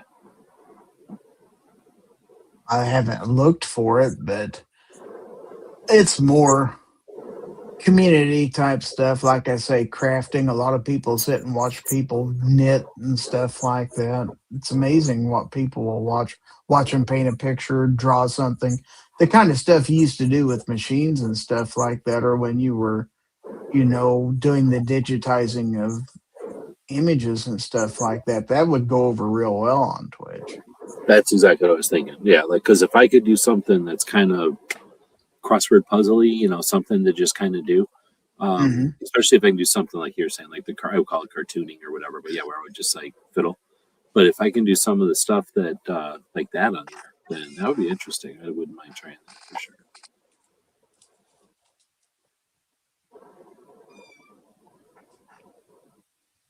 Like maybe But make they new have the cards or they something. have the same kind of problem. The people who are big on Twitch, a lot of them can't get any traction on YouTube because it's just not their primary platform. So, and they're trying, because there's money to be made there too. But somebody can have like 10,000 Twitch followers, and on YouTube they've got 200.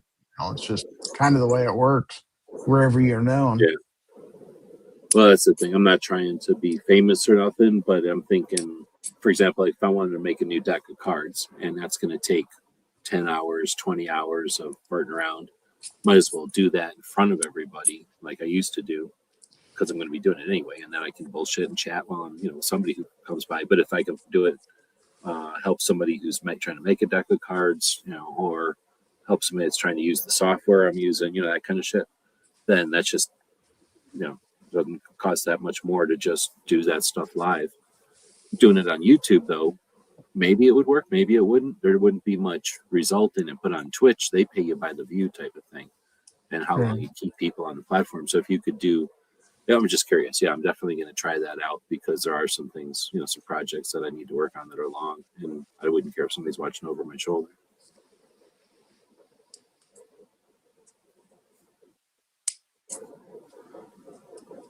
All right, well, we just hit the 3. It's 3 hours and 30 something seconds right now. So might as well. It seems like a good enough time to end it. Plus, Foss is about to start his show. So, That's right. all right, well, thanks for jumping in. Thanks to New York Yeah, Outcast out there for jumping in the other day so that we could start chatting about, I'm going to call it alternative topic. And I'm glad we talked about it because, like I say, it was interesting. I didn't realize I had missed so much of the interview because I was so fascinated by the technology. The first time I listened, the second time I listened, and then that third time I was listening, I was really listening to why Foss didn't like it. So, and I just wasn't paying attention, I guess. And this last time I listened to it was sort of like while I'm working on some things and I could concentrate on, I guess, a little bit more. And I've heard some of these other topics that the guy had brought up. And some of the things like Rob was concerned about was if they can beam power from space, like how does the electric companies deal with that? Like, wouldn't they be pissed? And he actually addressed that in like the, let's say, 3/4 of the way through. So I was like, oh, dang, that's exactly what Rob was asking about. And here he does address it and everything. So anyway, it was a pretty fun experience. So thanks to New York Outcast for that. Thanks to Gizzard for jumping in and keeping it going. So we got to 3 hours tonight. Join us over on the Facebook. We're rocking and rolling over there. I used to hate Facebook. Now I like Facebook because they like guns now. So, well, are you still cool over there, or how's it going for you? Better in the last week or so. Ever since they cleared me, I've been doing Like, pretty good since. So I keep caveating it with you, like because pretty much everybody we know is doing great, and then I started playing with it and was doing really great for a minute. Actually, really great. It's just that something else fell through. But then Gizzard's the only one that's kind of they toggled your damn switch. Like they're every time you get going, they toggle you off, and then they turn you back on, and then they turn you back off, and they're not. It's like they're messing with you. They're not letting you get a whatever. But what happens on the Facebook lately? I'm not saying for everybody, but I'm just saying for a lot of people we know, right? You post some stuff and you figure out what it is they like, and boom, you start growing. And it's been kind of interesting. I'm going to say fun because it's kind of tedious, so I'm going to hold off and not say fun, but it's definitely been interesting and it's been positive. We'll see what we can do with the increase in whatever you want to call that, like attention or focus that's going on over there. So far, it's mostly gun stuff. but we'll see how long it lasts over there. So anyway, if you're joining us from one of these other platforms and you also do Facebook, join us over there. And if you're joining us from one of these other platforms, then let us know, because it sounds like I'm going to be putting one of them on the chopping block to try streaming to the purple thing again. Was it Twitch? Twix? No, Twitch. Twitch. Probably next time. Don't know when the next time will be, but I told Rob we'll probably rummage around through some topics and find something, and then have one of these again, since somebody left us hanging. And Gizzard can't do shows every week or every day of the week anymore. Nah. All right, well, so I guess I'll end it. I'm going to hit this button. You got anything else you want to throw out there before we end it? Nope, that's it. Thanks for having me. Right on. GearWebsites.com is your source for firearms-based playing cards and